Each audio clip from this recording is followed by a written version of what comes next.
அல்லேலூயா. வரப்போகிற ஆண்டவராகிய இயேசு கிறிஸ்துவின் நாமத்தினால் உங்களை யாவரையும் வாழ்த்து வரவேற்கின்றோம். வேதத்தில் ஒரு வசனத்தை பார்ப்போம். யோசுவா 1வது அதிகாரம் 9வது வசனத்தில் இப்படி எழுதியிருக்கிறது, நீ போகும் இடமெல்லாம் உன் தேவனாகிய கர்த்தர் உன்னோடு கூட இருக்கிறார். அல்லேலூயா.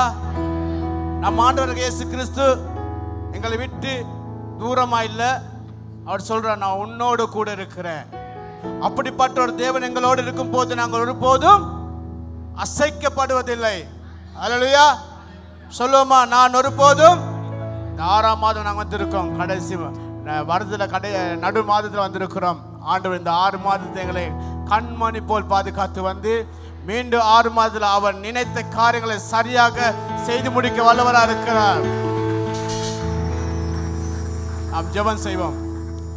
மகா கிருபை அன்பு நிறைந்த பரலோக தகப்பனே, இந்த கால வேளையில் கூட நீ எங்களோடு இருக்கிறதுக்காக நன்றி செலுத்துகிறோம். ஆண்டவராகிய இயேசு சுவாமி, நாம் பிறந்த நாள் இதுவரை எத்தனை பேர் சொல்லியிருக்கலாம், நான் உன்னோடு இருக்கிறேன், நீ பயப்படாத, நான் உன் தேவைகளை நான் உனக்கு செய்வேன் என்று. ஆனால் சில காலங்களில் அவர்களை விட்டு போய்விடுவார்கள். ஆனால் நீ ஒரு வார்த்தை சொன்னே, நான் உன்னோடு கூட இருக்கிறேன் என்று. இதுவரை நீ எங்களோடு இருக்கிறேன், நீங்களை வழிநடத்துகிறேன், எங்கள் தேவைகளை செய்து கொண்டிருக்கிறதுக்காக நன்றி செலுத்துகிறோம். ஆண்டவரே, உமது பிள்ளைகள் என்று ஆராதிக்க வந்திருக்கிறார். ஆண்டவரே, ஆண்டவரே, நீ செய்த அத்தனை நன்மைகள் நினைக்க தந்த இந்த மகா கிருபைக்காக நன்றி செலுத்துகிறோம். ஆண்டவரே, உமது ஒரு இரத்த சொட்டில் ஆண்டவரே எங்கள் பாவங்கள் மன்னிக்கப்பட்டது.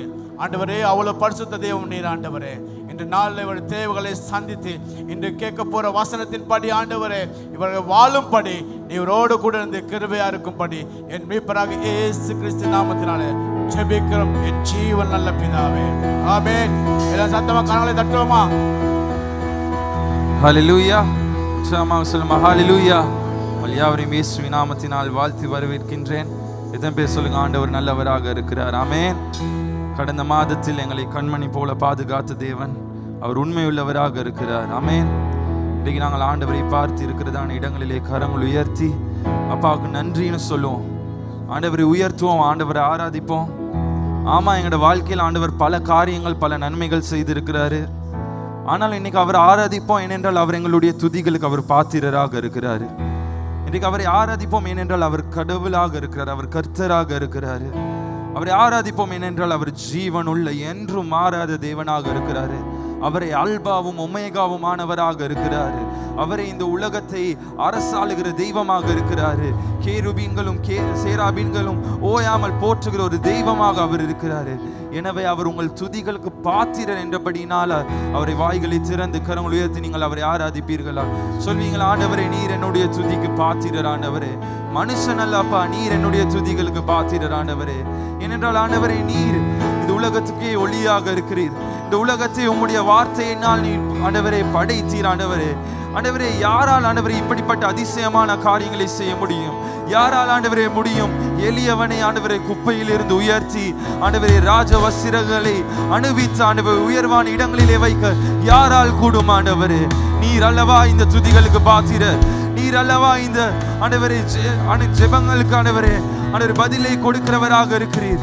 உம்மை உயர்த்துகிறோம். ஷரலரபா ஓ சகரலரபா ஷெதேரலரபே. உம்மை உயர்த்துகிறோம் ஆண்டவரே, உம்மை பாடுகிறோம், உம்மை போற்றுகிறோம். நீரே எல்லா துதிகளுக்கும் பாத்திரராக இருக்கிறீர். ஆண்டவரே, என் நாமத்தை உயர்த்துகிற எந்த ஸ்தானத்திலோ நான் வந்து வாசம் செய்வேன் என்று சொன்ன தேவன் நீர். இந்த நாள் எங்கள் மத்தியில் இருக்கிறபடி நான் நன்றி. ஆவியானவரே, நாங்கள் உம்மை வரவேற்கிறோம். அப்பா ஆவியானவரே, நாங்கள் உம்மை வரவேற்கிறோம்.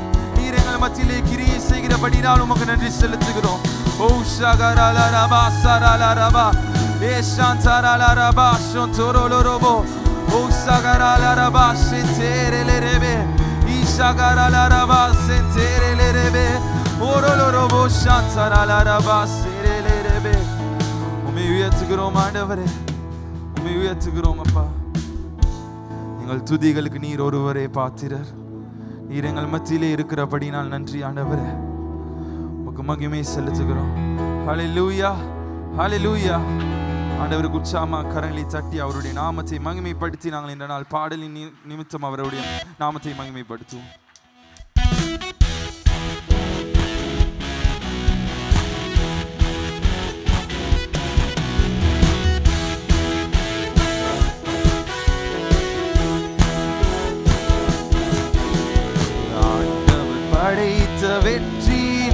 நாள் இது. இன்று அகமகிழ்வோம், ஆர்ப்பரிப்போம், அல்லேலூயா பாடுவோம்.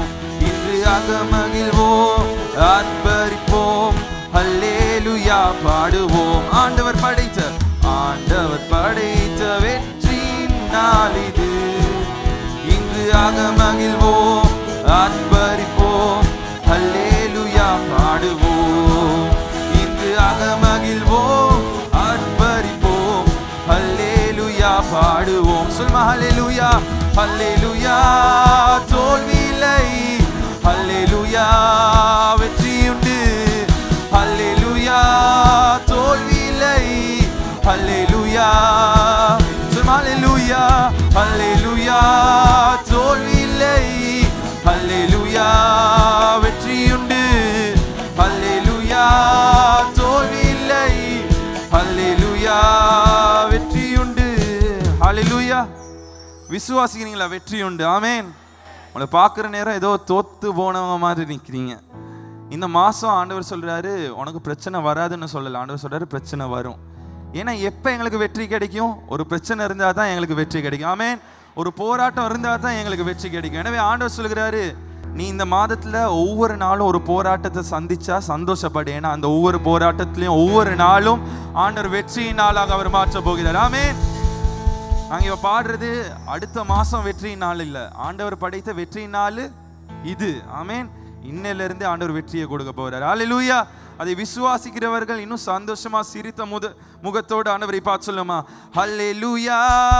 தோல்வி இல்லை, ஹல்லேலூயா. அந்த நிச்சயத்தோடு ஹல்லேலூயா. தோல்வி இல்லை, ஹல்லேலூயா. வெற்றி ஆண்டவர் படைத்த வெற்றியின் நாள் இது. இன்று அகமகிழ்வோம், ஆர்ப்பரிப்போம், ஹல்லேலூயா பாடுவோம்.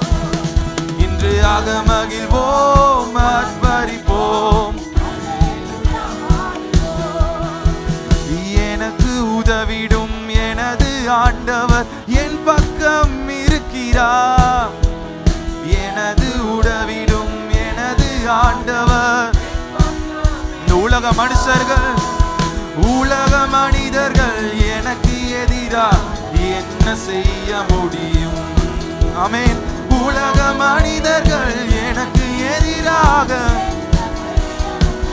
சொல்லுமா, தோல்வி இல்லை எனக்கு, வெற்றி பவனி செல்வேன். தோல்வி இல்லை எனக்கு, வெற்றி பவனி செல்வேன். ஆண்டவர் படைத்த வெற்றியின் நாள் இது. இன்று அகமகிழ்வோம், ஆர்ப்பரிப்போம், ஹல்லேலூயா பாடுவோம். இன்று அகமகிழ்வோம். சொல்லுமா, எனது ஆற்றலும் எனது பாடலும் எனது மீட்புமானா.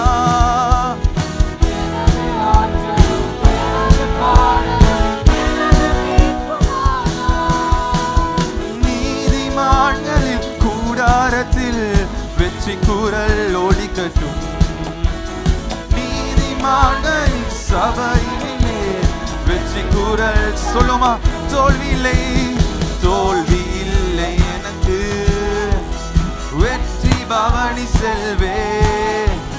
தோல்வி இல்லை எனக்கு, வெற்றி பவனி செல்வே. ஆண்டவர் படைத்த வெற்றியின் நாள் இது. இன்று அகமகிழ்வோம், ஆர்ப்பரிப்போம், ஹல்லேலூயா பாடுவோம். இன்று அகமகிழ்வோம். சொல்மா, என்றும் உள்ளது உமது பேரன்பு என்று பறைசாற்றுவே. என்றும் உள்ளது சொல்மா, துன்ப நேரையில் நோக்கி கூப்பிட்டேன், துணையாய் வந்தீரையா. துன்ப வேளையில் கடவுள் ஏற்றி சொல்மா, துன்ப வேளையில் உம்மை நோக்கி, துன்ப வேளையில் நோக்கி கூப்பிட்டேன், துணையாய் வந்தீர. யாரும் வராத நேரத்தில் நீர் மாத்திரமே எனக்காக வந்தீரப்பா. துணையாய் அந்த நிச்சயத்தோடு சொல்லுமா, தோல்வி இல்லை எனக்கு, வெற்றி பவனி செல்வே. தோல்வி இல்லை எனக்கு, வெற்றி பவனி செல்வே. ஆண்டவர் படைத்த வெற்றியின் நாள் இது. இன்று மகிழ்வோம், ஆர்ப்பரிப்போம், அல்லேலூயா பாடுவோம். இன்று மகிழ்வோம், ஆர்ப்பரிப்போம், அல்லேலூயா பாடுவோம். உச்சமா கரலை தட்டி அவரே எங்கள் துதிகளுக்கு பாத்திரராக இருக்கிறார். ஆமென். விசுவாசிக்கிறீங்களா? ஆண்டவர் தோல்வியை எங்களை காண செய்ய மாட்டார். எல்லா தோல்விகளை போல எங்களுக்கு தோன்ற காரியத்தில் கூட ஆண்டவர் ஜெயத்தை கொடுக்கிறவராக இருக்கிறார். ஆமென். கரங்களை உயர்த்தினவர்களாக ஆண்டவருடைய பாதத்திலிருந்து இன்றைக்கு அப்பாவை பார்த்து எத்தனை பேரால் சொல்ல முடியும், ஆண்டவரே இன்றைக்கு நான் என்னை தாழ்த்துகிறேன், என்னை உம்முடைய பாதத்தில் என்னை ஒப்பு கொடுக்கிறேன் ராஜா. உம்முடைய முகத்தை நான் தேடுகிறேன் ஆண்டவரே. நான் உங்களை மாத்திரமே இன்னைக்கு தேட போறேன் ராஜா. ஆண்டவரே நான் இன்னைக்கு உண்மை மாத்திரமே நான் தேட போகிறேன் ஆண்டவரே. பிரச்சனைகளுக்கு தீர்வுகளை காட்டிலும் ஆண்டவரே, பணத்தை காட்டிலும் ஆண்டவரே, நான் உண்மையே நான் தேட போகிறேன் அப்பா. என்றால் உண்மை தேடி உண்மை நாங்கள் கண்டடைந்தோம் என்றால் எங்களுடைய எல்லா பிரச்சனைகளுக்கும் தீர்வு அதில் உண்டு ஆண்டவரே. எல்லா கேள்விகளுக்கும் பதில் அதில் உண்டு ஆண்டவரே. இன்றைக்கு நாங்கள் 1000 பாடல்களை பாடலாம், 1000 இசைகளை ஆண்டவருக்கு என வாசிக்க முடியும். ஆனால் ஆண்டவர் சொல்லுகிறாரு, எங்களை நாங்கள் அவருக்கு என்ன ஜீவ பலியாக ஒப்பு கொடுப்போம் என்றால் அதுவே புத்தியுள்ள ஆராதனையாக இருக்கிறது. இன்றைக்கு எத்தனை பேருக்கு சொல்ல முடியும், ஆண்டவரே நான் இந்த உலகத்துக்கு ஒத்த வேஷம் தரிக்க மாட்டேன் ஆண்டவரே, நான் உமக்கு ஒரு ஜீவ பலியாக இருப்பேன். அடுத்த வசனம் சொல்கிறது, பிதாவாகியவர் இப்படிப்பட்ட ஜனங்களை ஆண்டவர் தேடிக்கொண்டிருக்கிறாரு, அவரை ஆவியிலையும் உண்மையிலும் ஆண்டவரை ஆராதிப்பவர்களே. எத்தனை பேருக்கு சொல்ல முடியும், ஆண்டவர் இன்றைக்கு இந்த சமூகத்தில் நான் உங்களை உண்மையாக ஆராதிக்க நான் இருக்கிறேன், உங்களை உண்மை ஆவியில் நிறைஞ்சி அப்பா நான் உங்களை பார்க்க நிற்கிறேன் என்று. அப்படிப்பட்டவர்கள் மாத்திரம் இரு கரங்களையும் உயர்த்தி ஆண்டவரை பார்த்து ஆண்டவருக்கு முன்பதாக ஓ சந்தாரலரபாஸ் ஓரெலரபே சீரலரபா. அதிகாலையில் உம் திருமுகம் தேடி அர்ப்பணித்தேன் என்னையே. ஆராதனை துதி ஸ்தோத்திரங்கள் அப்பனே உமக்கு தந்தேன். அன்பு நேசரே, அன்பு நேசரே, உம் திருமுகம் தேடி அர்ப்பணித்தேன் என்னையே.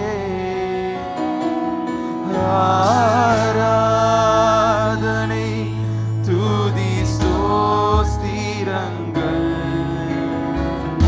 அப்பனே உமக்கு தந்தேன்.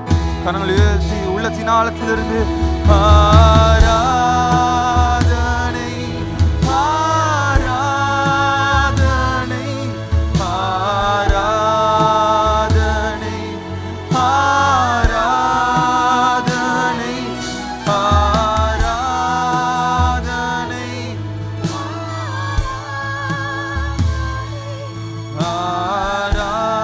ஆராதனை ஆராதனை அன்பு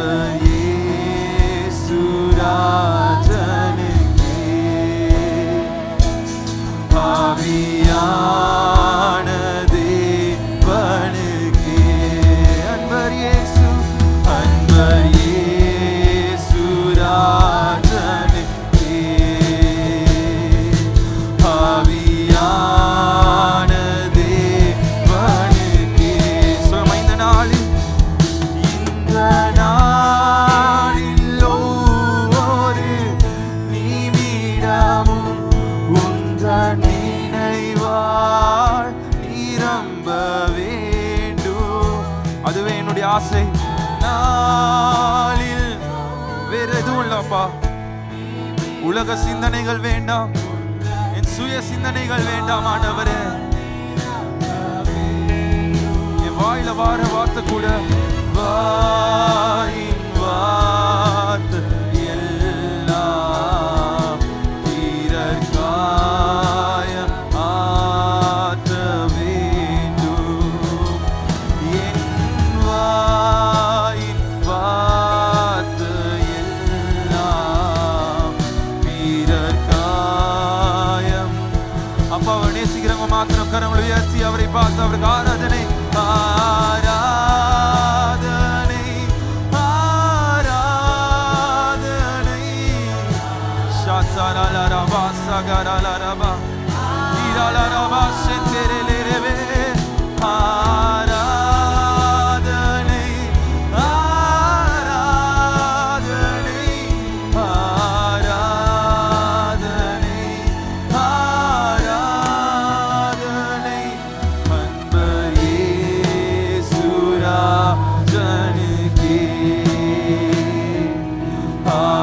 ஆவியான தேவனுக்கே. அன்பர் இயேசுராஜனுக்கே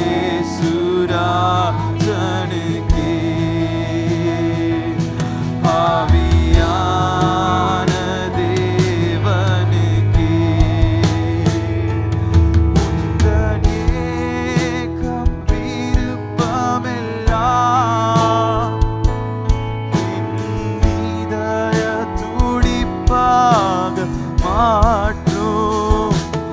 உந்தன் உங்க ஆசை என்னவோ அப்பா, அதுவே என்னுடைய இதய துடிப்பாக மாறட்டும்.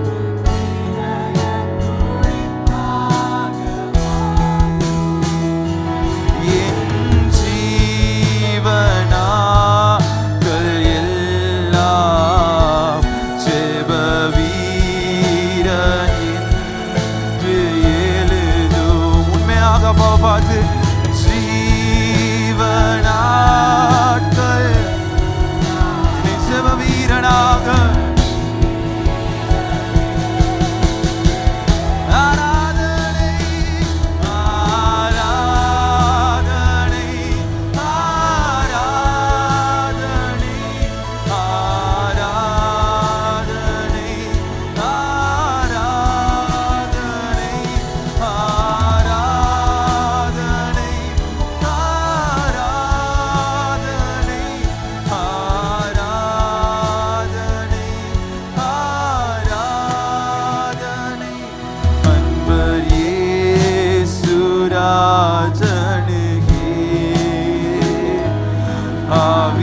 ஆவியான தேவனுக்கே. அன்பர் இயேசுராஜனுக்கே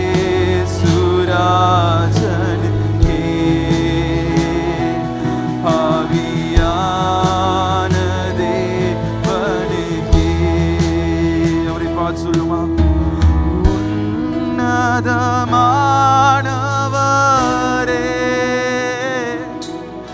என் உறைவிடம் நீர்தானே.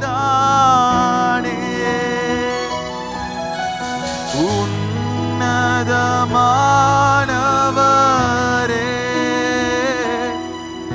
என் உறைவிடம் நீர்தானே.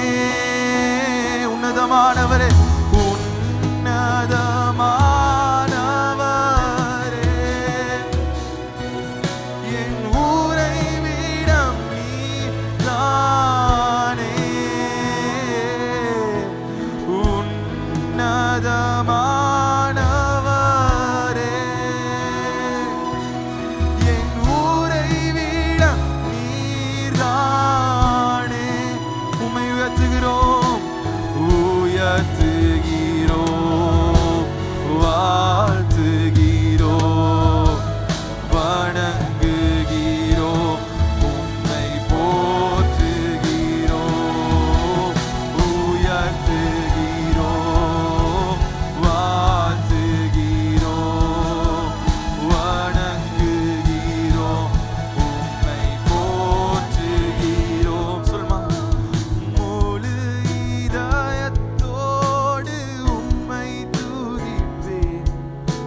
தேவையெல்லாம் நீர்தானே ஆண்டவரே.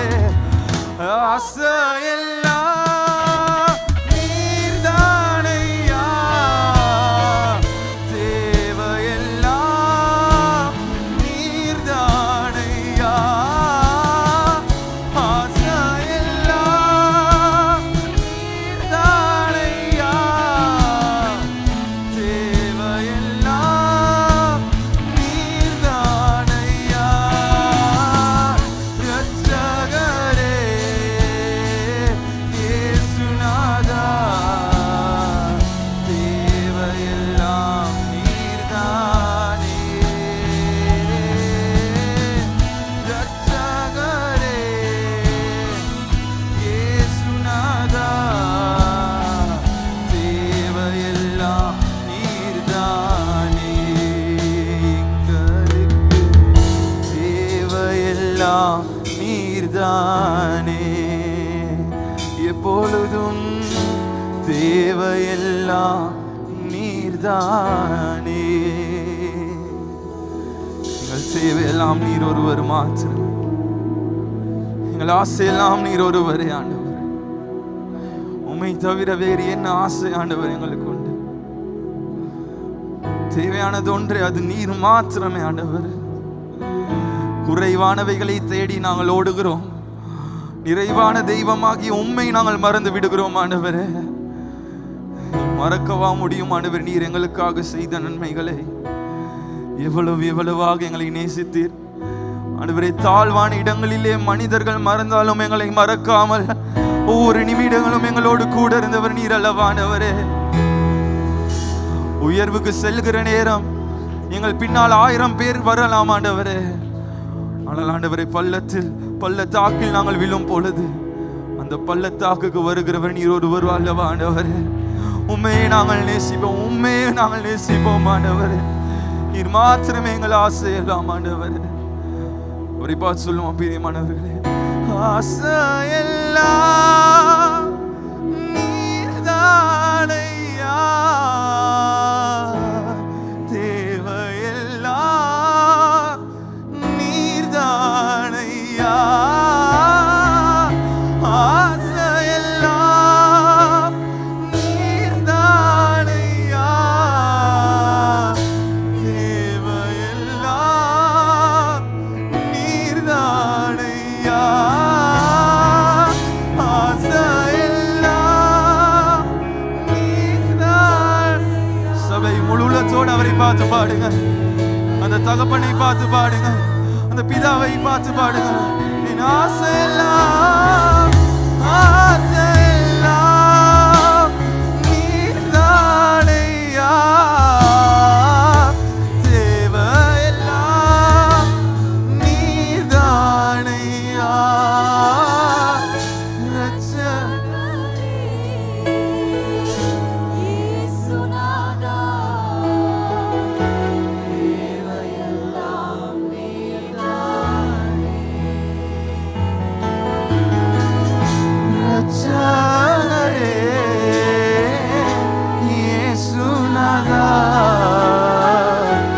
தேவையெல்லாம் நீர்தானே. எங்களுக்கு தேவையெல்லாம்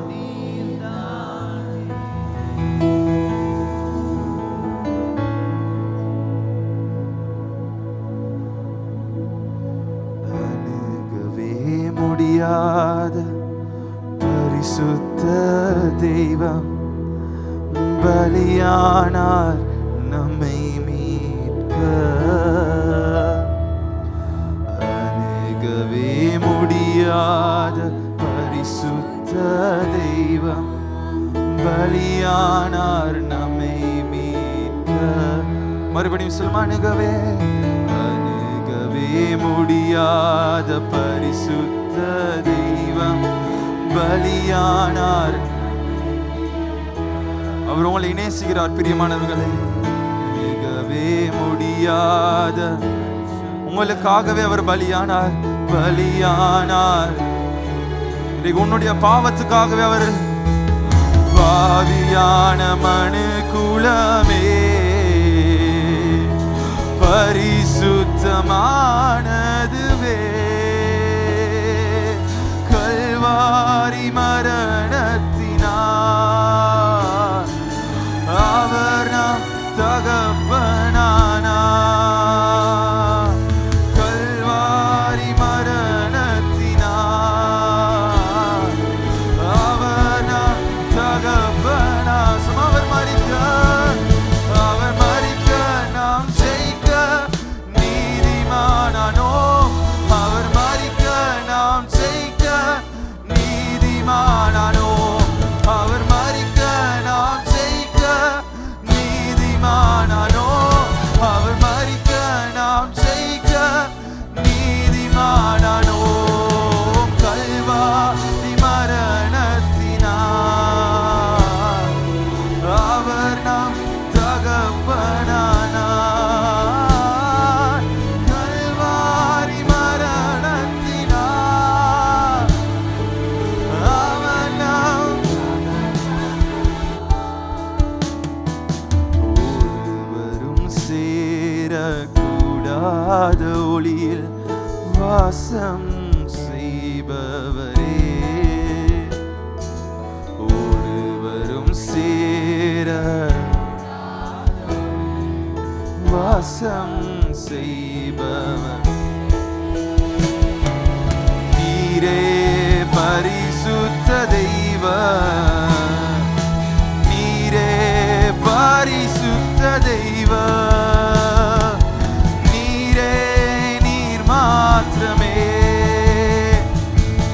நீரே நீர் மாத்திரமே. பரிசுத்தர் பரிசுத்தர் பரிசுத்தரே. பரிசுத்தர் பரிசுத்தர் பரிசுத்தர் பரிசுத்தர் பரிசுத்தரே. பரிசுத்தர் பரிசுத்தர் பரிசுத்தரே. நீரே நீர் மாத்திரமே. நீரே நீர் மாத்திரமே.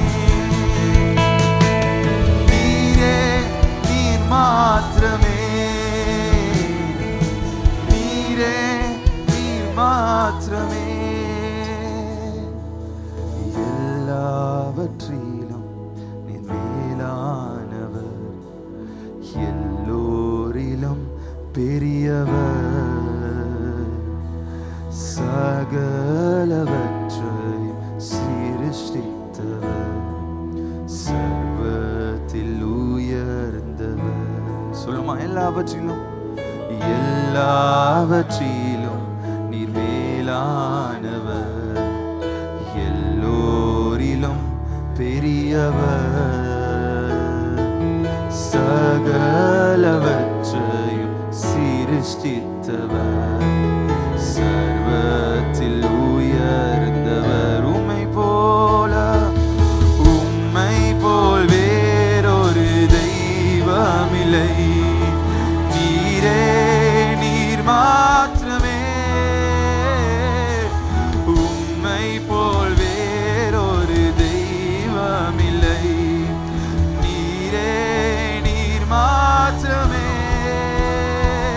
பரிசுத்தர் பரிசுத்தர் பரிசுத்தரே. பரிசுத்தர் பரிசுத்தர் பரிசுத்தரே. பரிசுத்தர் பரிசுத்தர் பரிசுத்தரே. பரிசுத்தர் பரிசுத்தர் பரிசுத்தரே. நீரே நீர் மாத்திரமே. நீரே நீர் மாத்திரமே. நீரே நீர் மாத்திரமே. நீரே நீர் மாத்திரமே. பரலோக பிதாவே, இந்த 5 மாதங்கள் நீர் நம்மை ஒரு தகப்பன் தோளிலே சுமந்துப்பது போல எங்களை சுமந்து வந்தீர். உமது கரம் மாத்திரம் நம்மோடு இருந்தது. நான் ஜெபிக்கிறேன் எல்லாரும் ஆமென் என்று சொல்லி நீங்களும் என் ஜெபத்திலே சத்தமாக சேர வேண்டும். ஆண்டவருடைய கரம் எங்களை தூக்கி கொண்டு வந்தது, எங்களை பாதுகாத்தது. பிரச்சனைகள் போராட்டத்தில் எங்களை நீ கைவிடவில்லை. மனிதர்கள் எங்களை வளைத்தாலும் எங்களை உடைக்க முடியவில்லை. உம்முடைய கரம் கூடவே இருந்தது. இயேசுவே, நீ கொடுத்த கிருபைக்கு ஸ்தோத்திரம். உம்முடைய கிருபையில நிற்கிறோம், உம்முடைய ஆசீர்வாதத்தில் நிற்கிறோம். தூய ஆவியானவரே, இதுவரை நீர் எங்களை வழி நடத்தினீர். உம்முடைய கரம் நம்மோடு கூட இருந்தது. இன்றைக்கு என்னுடைய வாயாக இருந்தாலும் அது உம்முடைய பேச்சா இருக்க வேண்டும். என்னுடைய கரமா இருந்தாலும் அது உம்முடைய தொடுதலா இருக்க வேண்டும். என்னுடைய மனமாக இருந்தாலும் அது உம்முடைய சிந்தையா இருக்க வேண்டும். என்னை முழுவதும் மறைக்கிறேன். இயேசு வெளிப்படட்டும், நான் அல்ல, கிறிஸ்துவேனில் வெளிப்படட்டும். ஆவியானவரே, இந்த ஆராதனோடு இந்த திருச்சபையும் இந்த சபையின் ஜனங்களும் அடுத்தடுத்த நிலைக்கு செல்வார்களாக. இயேசுவின் நாமத்தில் ஜெபிக்கிறேன் நல்ல பிதாவே. சத்தமாய் சொல்லுங்கள், உற்சாகமாய் கரங்களை தட்டி ஹalleluya. எல்லாரும் சொல்லுங்கள் ஹalleluya. வாய் திறந்து சொல்லுங்கள் praise the Lord, praise the Lord. ஆமென். ரொம்ப எதிர்பார்ப்பு இந்த ஜூன் முடிவதுக்குள்ள இந்த சபை ஃபுல்லா நிரம்ப போகுது. இயேசுவின் நாமத்தில் அது நிரம்பும். இயேசுவின் நாமத்தில் ஜீசஸ் சர்வீஸ் நிரம்பும். 6:30 சர்வீஸ் நிரம்பும். கர்த்தர் அடுத்த கிழமைகளை கர்த்தர் மிகப்பெரிய கூட்டம் தருவார். வார முதல் ஞாயிற்றுக்கிழமை கதவு தொடுகிற அளவுக்கு கர்த்தர் நாற்காலிகளை போட வைப்பார். எல்லாரும் ஆமென் சொல்லுங்கள். ஆமென். அப்பாயின்மென்ட் புதன்கிழமைக்கு தேவைப்படல போடுங்க. வெள்ளிக்கிழமை சுகமலி கூட்டம் 16 பேர் புதுசா வந்தாங்க. அற்புதங்களுக்காக ஜெபிக்கும் நிறைய சாட்சிகளோடு நம்ம அந்த கூட்டத்தை வழிநடத்துறோம். இப்போ அந்த கூட்டத்தை பற்றி கொழும்புல நிறைய பேர் பேசுகிறாங்க. ஆமென். பேசுகிற அளவுக்கு கர்த்தர் செஞ்சிருக்காரு. போன வெள்ளி நான் வந்து வித்தியாசமாக உள்ள இருந்த எலும்புகளை பற்றி பேசினேன். கர்த்தர் ஆஸ்வதி கொடுத்தார். ரைட். வர 16ஆம் தேதி ஃபாதர்ஸ் டே, தந்தையர் தினம். அன்னையர் தினத்தை விட சிறப்பான தினம் தந்தையர். அவங்க 9 மாதம் தான் சுமப்பாங்க, நாங்கள் காலமெல்லாம் சுமப்போம். ஆமென். அதுதான் ரொம்ப முக்கியமானது. அப்பா அம்மா விசேஷம் கொடுக்க மாட்டாங்க, மற்றவங்கள அழகு பார்த்து சந்தோஷப்படுங்க தான் அப்பா அம்மா. அம்மா எப்பயும் அவங்க அழகாக்கும் நினைப்பாங்க, மகளோடய போட்டி போடுவாங்க. அதுதான் அம்மாமார்கள், கேள்விகள் போட்டி போடும். ஆனால் நாங்கள் அப்படி இல்லை, சுமக்குவங்க. நிறைய விஷயம் அதை பற்றி. ரைட். எனவே இந்த ஃபாதர்ஸ் டேக்கு எல்லாரும் அப்பா அம்மா பச்சை கலர் கொடுத்துவாங்க. என்ன கலர்? பச்சையும் கருப்பும். எனவே இந்த பச்சை கலர் கொடுத்துவாங்க. அன்றைக்கு நம்ம இந்த எங்களுக்கு கார் வாஷ், எங்களுக்கு கார் சர்வீஸ் ஸ்டேஷன் ஒன்றுக்கு அந்த பதம் வந்துருக்கீங்களா? அவங்களும் அவங்களோட வைஃப் எங்களுக்கு ஒரு பெரிய உதவி செஞ்சுருக்காங்க. இங்கேருந்து போகணும் டவர்கள் தாண்டின சம்பாத் பேங்க் தாண்டணுன்னா ஒரு கேட்டுக்கு, அதுக்குள்ளே ஒரு சர்வீஸ் ஸ்டேஷன். சர்ச்சுக்கு நல்லது, அவருக்கு நல்லது. உங்களுக்கு ஃப்ரீ கார் வாஷ் ஃபாதர்ஸ் டேக்காக நாளைக்கு இருந்து கிடைக்கும். அதாவது முதலாவது சர்வீஸ் 100க்கு 100 ஃப்ரீ. நீங்கள் இன்டீரியல் வேக்ஸ் பண்ணா அதுக்கு 50% கொடுங்க, 50% கொடுங்க. அதுவும் 50 ஃப்ரீ முதலாவதுக்கு. ஆனால் ரெண்டாவதுக்கு உங்களுக்கு 50% தான். கார் வாஷுக்கு 50%, உள்ளுக்கும் 50% தான். அதுக்கு அடுத்த மூணாவது 25% உங்களுக்கு டிஸ்கவுண்ட் கிடைக்கும். 3 தான் உங்களுக்கு கழுவலாம். அப்போ தொடர்ந்து கழுவுங்க, நம்ம சபாக்கள் தானே. ஆனால் அதுக்கு ஒரு டிக்கெட் எடுக்கணும், 100 ரூபாய். எவ்வளோ? அது இங்கே கவுண்டரில் எடுக்க 100 ரூபா டிக்கெட். நான் 200 பேருக்கு தான் கொடுப்பேன். வெளியில் நீங்கள் புக் ஷாப்பில் கேட்டுக்கணும், க்யூவில் கேட்க முடியாது. அந்த டிக்கெட்டை காட்டினவங்க உங்களுக்கு கார் வாஷ் பண்ணி கொடுப்பாங்க. அது ஃபாதர்ஸ் டேக்காக. அதுமாதிரி உங்கள் அப்பாவை நீங்கள் இழந்திருக்கலாம். உங்கள் அப்பாவை நினச்சி இந்த ஃபாதர்ஸ் டேக்கு ஒரு டொனேஷன் நீங்கள் அங்கே கவுண்டரில் கொடுங்க. ஏன்னா ஒரு கஷ்டப்பட்ட ஒரு வீட்டுக்கு பலகை வீடு, நிலமெல்லாம் போட்டு இல்லை, சிமெண்ட் இல்லை, கரண்ட் இல்லை, அந்த அப்பாவுக்கு நான் உதவி செய்ய போவேன். ஆனால் அவனோட படத்தை இங்கே போட்டு காட்ட மாட்டேன், அவமானப்படுத்த மாட்டேன், வீட்டை காட்ட மாட்டேன். நம்ம உதவி செய்வோம், அவன் நல்லா இருக்கட்டும். அதனால் அதுக்கு அள்ளி கொடுங்க அங்கே கவுண்டரில். கர்த்தர் உங்களை ஆஸ்வதிப்பா. ஆமென். அதே நேரத்தில் இதில் விசேஷமாக நாங்கள் வார மாதம் ஜூலையில் 20ஆம் தேதி 1 டே ட்ரிப் ஒன்று போவோம்.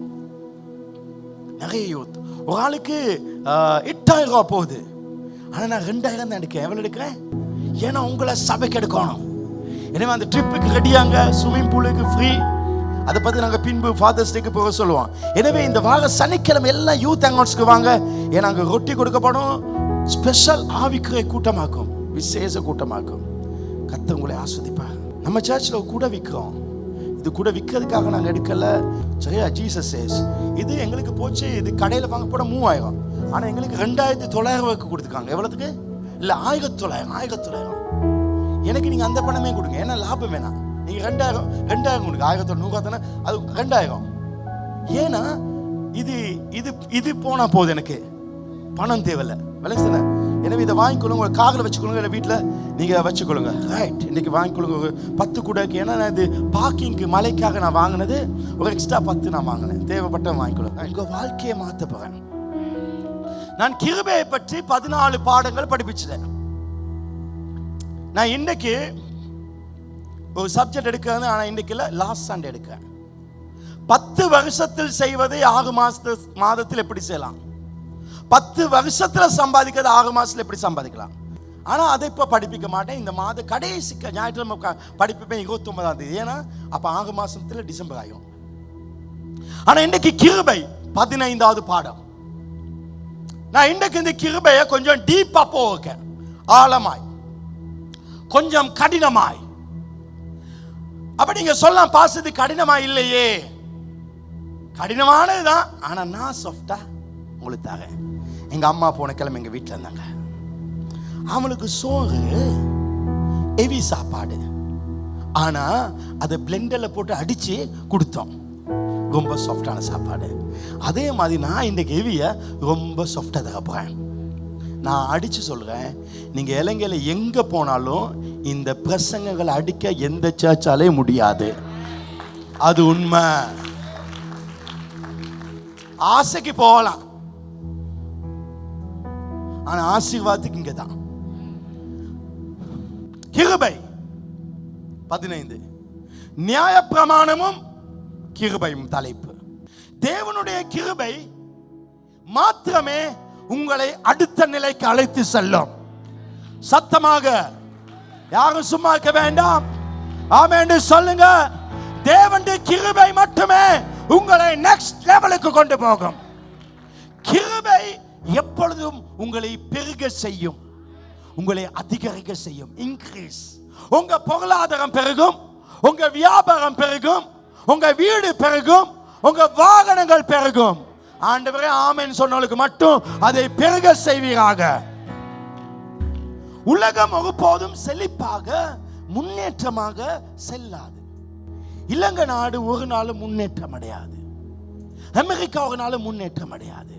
உலக நாடுகள் ஒரு நாளும் முன்னேற்றம் அடையாது. ஆனால் தேவனுடைய கிருபையினாலே தேவனுடைய சபை நாளுக்கு நாள் மகிமையாக செல்லும். தேவ சபை என்றால் ஜீசஸ் சேவ்ஸ். தேவ சபை என்றால் நீங்களும் நானும், அதுதான் தேவ சபை. நீங்க நாளுக்கு நாள் மேல போவீங்க. எதனால? தேவ சொல்லுங்க, தேவ கிருபையினால. எல்லாம் இன்னைக்கு பேசணும். அப்ப உலகம் செழிப்பை எதிர்பார்க்குது. அதை தேவ சபை மட்டுமே கொடுக்க முடியும், வேறு யாரும் கொடுக்க முடியாது. எனவே இப்ப நான் எலெக்ஷன் போட்டு ரணிலை வெத்த வச்சா ரணில் நமக்கு செழிப்பு கொடுப்பாரா? சஜித் பிரேமதாசன் நமக்கு செழிப்பு தருவாரா? இல்ல அனுரகுமாரத்துங்க நமக்கு செழிப்பு தருவாரா? அப்ப நீங்க அவங்க கிட்ட எதிர்பார்த்தால் அது தப்பு. சபைதான் இந்த தேசத்துக்கு ஆசீர்வாதம். ஆமென். இந்த தேசத்துக்கு ஆசீர்வாதம். என்னோடு சேர்ந்து சில உதவிகள் செய்றாங்க. கேன்சர்ல குடும்பத்துக்கு உதவி செய்றாங்க. ஒரு அப்பாவுக்கு கேன்சர் வெட்டி எடுத்தாங்க. மகளுக்கு கேன்சர், அவக்கும் ஒரு கேன்சர். மகளுக்கு கேன்சர், அப்பாட மகண்ட மகளுக்கு கேன்சர். ஒரே வீட்டில் 4 பேர் கேன்சர். போன வாரத்தோட வாழ முடியாது. சுத்தமான வீட்டில் இல்லை, உனக்கு செத்துவான்னு சொல்லிட்டான். வேற ஒரு வீடு எடுக்க போனா கூலி கொடுக்க அவங்களுக்கு பணம் இல்லை. ஏன்னா கேன்சர்ல வேலை செய்ய முடியாம இருக்காங்க. 50,000 தேவை. புள்ளைய படிக்க வைக்க 25,000 மாசம் தேவை. வாழ பணம் தேவை. அப்படிப்பட்ட வாழ்க்கைகளை கர்த்தர் என் மூலம் வாழ வைக்கிறாங்க. என்ன என் மூலம் 10 பேரை கர்த்தர் வாழ வச்சாங்கன்னா, இங்க அத்தனை பேரும் 10 பேராய் அவர்கள் உதவி செய்தால் இன்றைக்கு பெரிய ஒரு மாற்றத்தை தேசம் சந்திக்கும். நாம் ஆசீர்வாதத்துக்காக உண்டாக்கப்பட்டவர்கள். நாம உதவியா இவங்க கிட்ட எடுக்கல. நாம இன்னைக்கு இவங்க எலெக்ஷன்ல வெத்தினா கொத்து கொட்டி தகவல் நாங்க எதுக்கு பார்க்க மாட்டோம். எங்களால் 100 குடும்பத்துக்கு கொத்து கொட்டி நாங்க கொடுப்போம். நாங்க தான் செழிப்புக்குரியவங்க. அந்த மைண்ட் வர வேண்டும். நீங்க அரசாங்கத்துக்கு எதுக்கு பார்த்தா உங்க சிந்தனை அது. அதனால் நீங்கள் ஆசீர்வாதத்தை பெற மாட்டீர்கள். நான் ஆசீர்வதிக்கப்பட்டவன். ஆமென். ஒரு முறை 4 வருஷத்துக்கு போது எங்க அபார்ட்மெண்ட்ல அந்த தண்ணி டேங்க்ல மோட்டர்ல ஏதோ பிரச்சனை வந்து ஒரு குழப்பமான சூழ்நிலை. உடனே அங்க பிரசிடென்ட் எல்லார்கிட்டையும் 50,000 கேட்டாங்க. எனக்கு கிட்டத்தட்ட ஒரு 10 லட்சமோ எவ்வளோ தேவைப்பட்டுச்சு, 20 லட்சமோ, இது ஒரு 5 வருஷத்துக்கு முத அவசரமா தேவைப்பட்டுச்சு. அது இருந்தால் தான் செய்யலாம், எல்லாரும் கொடுங்க, உங்க மாத இந்த மெயின்டைன்ல கழிக்கலாம் அப்படி சொல்லி. அப்போ நான் கேட்டேன், எல்லாரும் அப்படி கொடுப்பாங்களா? எல்லாம் கொடுக்கக்கூடிய வசதி இல்லை. அப்போ தண்ணி இல்லாமல் போயிருமே. நான் சொன்னேன், எவ்வளோ வேணும்? 20 லட்சம். நான் 20 லட்சத்தாக நீ சேர்த்து பிந்தி எனக்கு தான்னு சொன்னேன்.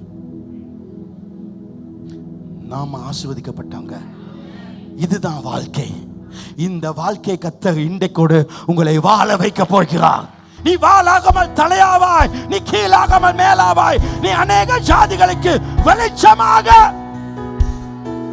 ஆசீர்வதிக்கப்பட்டவனாக, மகிமை உள்ளவனாக என் ஆண்டவர் உன்னை மாற்ற போகிறார். உற்சாகமாய் கைகளை தட்டி, உற்சாகமாய் கைகளை தட்டி, ஹalleluya, ஹalleluya, praise the Lord. செழிப்பு தேவன் அவருடைய கிரேஸ்ல நமக்கு தரப்போகிறார். ஆமென். அப்ப தேசம் ஒரு நாளும் செழிப்பை கொடுக்காது. தேவ சபை கிருபை பெற்று வாழ போகிறது. தேவ கிருபையிலே வாழ புதிய சிந்தையின் விசுவாசம் தேவை. புதிய சிந்தனை.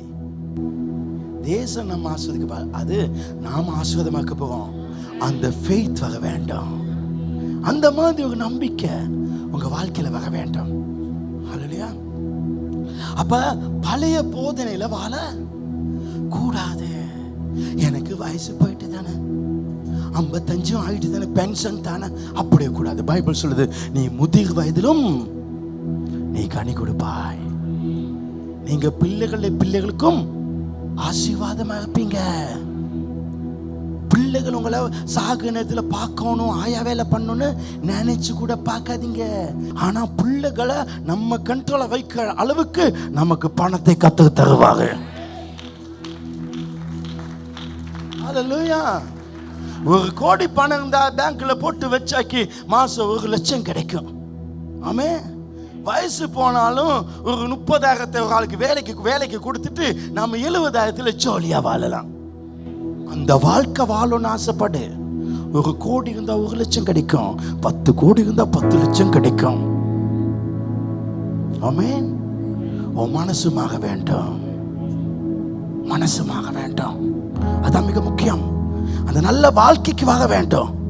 சரி, இப்ப புதிய சிந்தனைக்கு நாங்கள் புதிய ஏற்பாடுல இருக்கோம். பைபிள்ல 2 ஏற்பாடு இருந்துச்சு. எத்தனை ஏற்பாடு இருந்துச்சு? பைபிள் எத்தனை ஏற்பாடு இருக்கு? 1 பழைய ஏற்பாடு, புதிய ஏற்பாடு. அதுக்கு என்ன சொல்லுவானா, பழைய உடன்படிக்கை, புதிய உடன்படிக்கை, old covenant and new covenant. 2 உடன்படிக்கை இருக்கு. இது நாம் வாழ்வது பழைய உடன்படிக்கை அல்ல, நாம் வாழ்வது புதிய உடன்படிக்கை. பழைய உடன்படிக்கையில் என்ன இருந்துச்சு? பழைய உடன்படிக்கையில் சட்ட திட்டங்கள், நியாய பிரமாணங்கள். நீ இதை செய்யாட்டி உனக்கு இது நடக்கும், இதை செஞ்சா இது நடக்கும், சட்ட திட்டங்கள். ஆனா புதிய உடன்படிக்கையில கிருபை. சொல்லுங்க, தேவ கிருபை. கிருபை என்றால் அவருடைய இரக்கம். கிருபை என்றால் இன்னொரு பேர் ஜீசஸ். அவருடைய வல்லமை. தேவ பலத்தில் வாழ்வது, அங்கு நியாய பிரமாணத்தில் வாழ்வது. இன்னைக்கு நான் கிருபையை பற்றி பேச போறேன். ஏன் நான் கிருபையை பற்றி பேசுறேன்? கிரேஸை பற்றி எபேசியர் 3:2 சொல்லுது. எபேசியர் சாப்டர் 3:2 சொல்லுது, உங்களுக்காக எனக்கு அளிக்கப்பட்டிருக்க தெய்வ கிருபைக்குரிய நியமம், முக்கியமான காரணம். அதாவது நான் ஸ்டோர் கீப்பர், நான் அதுக்கு பொறுப்பாளி, உத்தரவாதி. அந்த கிருபையை பற்றி பேச நிறைய பாஸ்டமா கிருபையை பற்றி பேச பயம். எனவே சபைகள் ஆஸ்வதமாக இல்லாமல் இருக்குது. தேவன் மனிதர்களுக்கு அவருடைய அளவில்லாத கிருபையை கொடுத்துக்கா. என்னுடைய செய்தி உங்க எல்லாருக்கும் தேவைக்கு அதிகமான தேவ கிருபை உங்களுக்கு வழங்கப்பட்டிருக்குது. பழைய ஏற்பாட்டிலே மனிதர்கள் ஏதாவது தப்பு செஞ்சோன்னு அவர்கள் கொல்லப்பட்டார்கள். அப்படி கொல்லப்பட்டது போல ஏன் புதிய ஏற்பாட்டிலே அவர்கள் கொல்லப்படவில்லை? பழசுல ஏதாவது மிஸ்டேக் வந்தா கொல்லுவாங்க, ஆனா புதுசுல அப்படி இல்லை. ஏன்னா நாம் சட்டத்தின் கீழ் அல்ல இருக்கோம். நாம் எது கீழே? கிருபைக்கு கீழே இருக்கோம். ஹல்லேலூயா. அப்ப இந்த சட்டத்துக்கு கீழே மனிதர்களுக்காக, ஆனா நாம கிருபை கீழக்கும். கிருபை எல்லாவற்றையும் மாற்றி விட்டது. சரி வாசிங்களா. இயேசு கிருபை கீழே இருந்தாரா, நியாயப்பிரமாணத்துக்கு கீழே இருந்தாரா? கலாத்தியர் 4:5. காலம் நிறைவேறின போது இஸ்ரவேலிடத்தில் பிறந்தவரும் நியாயப்பிரமாணத்துக்கு கீழானவுமாகிய தம்முடைய குமாரனை தேவன். அப்ப இயேசு எது கீழே இருக்காரு? நியாயப்பிரமாணம். அவருக்கு சட்ட திட்டத்துக்கு அவருக்கு விருத்தர சேதம் செய்யப்பட்டுச்சு. அவர் ஓய்வு நாளை அனுசரித்தார், அவர் கடைபிடித்தார் சட்டங்களை. அப்ப இயேசு நியாயப்பிரமாணத்துக்கு கீழே வந்தார். எனவேதான் மத்தேயு, மாற்கு, லூக்கா, யோவான் கிருபைக்கு கீழே இல்லை, அது நியாயப்பிரமாணத்துக்கு கீழே இருக்குது. இயேசு புதிய உடன்படிக்கை குறித்து அவர் ஆனால் பேசினார், ஆனால் அவர் நியாயப்பிரமாணத்துக்கு கீழே இருந்தார். நியாயப்பிரமாணம் மோசேயினால் கொடுக்கப்பட்டது. எங்க? சீனாய் மலையில. எங்க? மோசேயினால் கொடுக்கப்பட்டது. சீனாய் மலையில கொடுக்கப்பட்ட நியாயப்பிரமாணம் பெந்தெகோஸ்து நாளிலே பரிசுத்த ஆவியானவர் வரும் வரை அந்த நியாயப்பிரமாணம் இருந்தது, சட்டத்திட்டம் வச்சு. அதுக்கு பிறகுதான் நாம் கிருபைக்குள்ளே நாம் வந்தோம். பழைய உடன்படிக்கையில பார்த்தா சட்டங்கள் உண்டு. நீ இதை செய், அப்ப நான் இதை செய்வேன். மனிதனும் தேவனும் செயல்பட்டார்கள். மனிதனும் வேலை செய்யணும், ஓய்வு நாள் சர்ச்சுக்கு ஓடிக்கணும், தசம் பார்த்து கொடுத்துக்கணும், அதிகாலை எழும்பணும். 10 கற்பனை இருந்துச்சு, 6000க்கு மேல கட்டளைகள் இருந்துச்சு. இது எல்லாத்துக்கும் கீழ்ப்படியணும். ஒன்ன உடைச்சானா அவன் பேர் என்னது? பாவி. அப்ப இது இந்த சட்டத்தினால யாருமே நல்லவனாக முடியல. பெரியவங்க கூட அந்த சட்டத்தில் தோத்து போனாங்க, குற்றவாளி ஆனாங்க. சட்டம் இருந்துச்சு, சட்ட திட்டங்கள், நியாயப்பிரமாணம் பெரிய நல்ல மனிதர்களை கூட கீழே போட்டது. ஆனால் கிருபை கீழே இருக்கிற கேவலக்கட்ட மனிதர்களை தூக்கி உயர்த்தி வைத்தது. காரணம் இயேசு. நான் பெரிய பாவியாய் நேத்திருந்தேன், என் வாழ்க்கையை குழப்பி இருந்தேன்.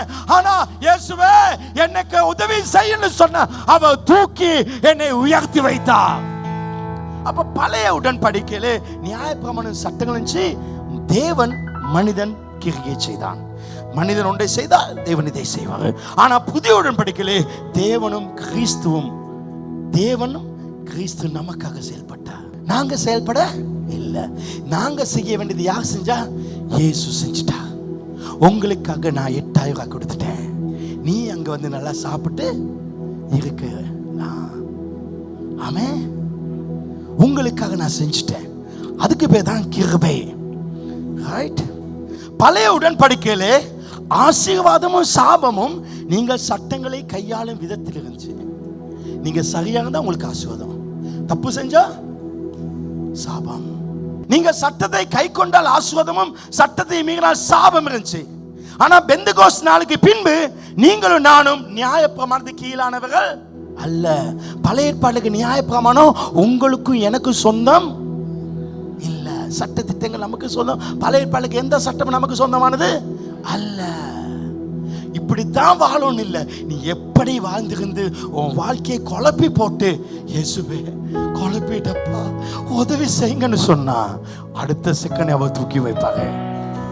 ஆமே, நான் குழப்பிட்டேன், நான் இனிமேல் ஒழுங்கா வாழுங்கன்னு சொல்லி நீ முன்னுக்கு இருந்து போய் வர தேவையில்ல.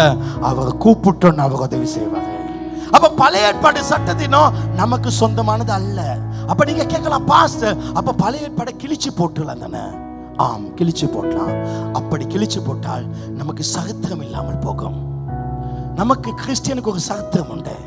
எப்படி பைபிள் வந்துச்சு, எப்படி ஆண்டவர் வந்தார், எப்படி நியாயப்பிரமாணம் வந்துச்சு, அந்த நியாயப்பிரமாணத்தில் எங்களை எப்படி ஆண்டவர் விடுதலை செய்தார் என்ற சரித்திரத்துக்காக அதை நாங்கள் வச்சிருக்கோம். ஆமென். அப்ப பாங்க, இந்த நியாயப்பிரமாண காரணம் இயேசு கிறிஸ்து. பாங்க, இந்த பெந்தெகோஸ்தோடு அந்த நியாயப்பிரமாணம் முடிச்சு. ஏன்னா இயேசு கிறிஸ்து தான் நியாயப்பிரமாணத்தின் கடைசி ஃபைனல் நம்பர். ரோமர் 10:4. விசுவாசிக்கிற எவனுக்கும், பாங்க அங்க சட்டத்திட்டத்துக்கு செய்கிறவன், நான் விசுவாசிக்கிறவனுக்கும் நீதி உண்டாகும்படியாக கிறிஸ்து நியாயப்பிரமாணத்தின் அவர்தான் லாஸ். பைபிள் தான் சொல்லுவாங்க. இன்னைக்கு பைபிள் வசனம் அவர்தான் ஃபைனல். நியாயப்பிரமாணத்தின் முடிவு அவர் நியாயப்படுத்தி முழுமை செய்து எல்லாம் முடிந்தது என்றார். நான் ஃபுல்லா கொடுத்துட்டப்பா, முடிச்சுடா. அவர் முடிச்சிட்டாரு. இந்த பூமியில் நியாயப்பிரமாணத்தின் கடைசி நபர் யாரு? இதற்கு மேல நியாயப்பிரமாணத்துக்கு எந்த அதிகாரம் இல்லை மனிதன் மேலே குற்றவாளி என்று சொல்ல. இயேசுவின் மரணத்தின் பின்பு புதிய உடன்படிக்கை ஆரம்பம். நியூ கவர்னன்ட், புது உடன்படிக்கை. இதில் இருக்க ஒரே ஒரு நிபந்தனை, சட்டம் அல்ல, ஒரே ஒரு நிபந்தனை.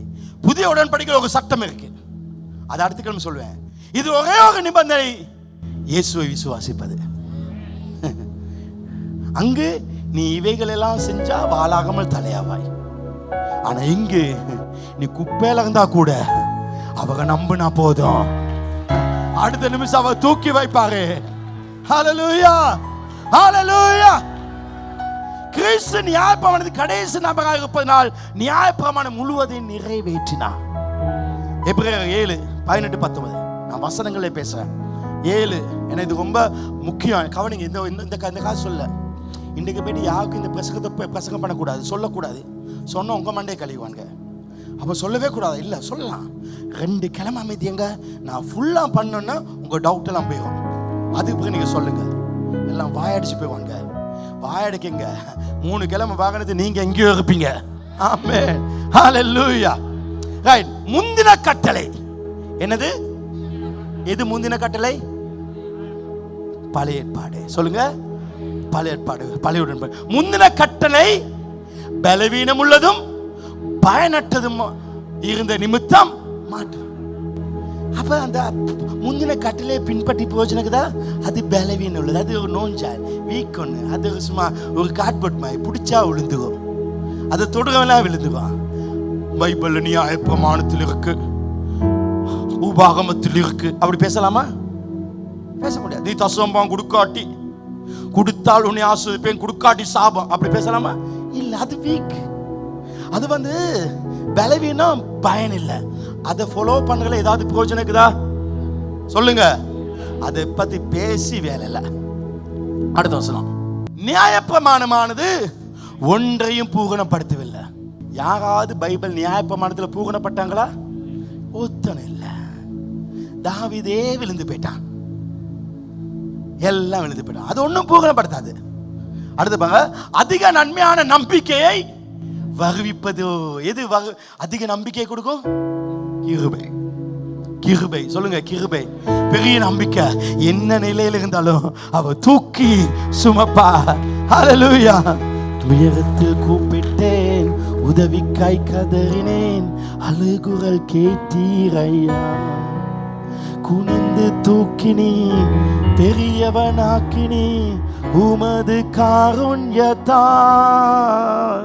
குனிந்து தூக்கினி, பெரியவனாக்கினி, உமது காருண்யத்தா. குனிந்து தூக்கினீரே, பெரியவனாக்கினீரே, உமது காருண்யத்தா. பெரியவனாக்கினீரே.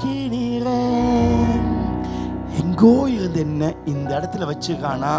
நான் பைபிள் படி ஒன்றும் செய்யலை, இயேசுவேன்னு சொன்னேன், என்னை வைங்கப்பா மேலானே. ஆமே.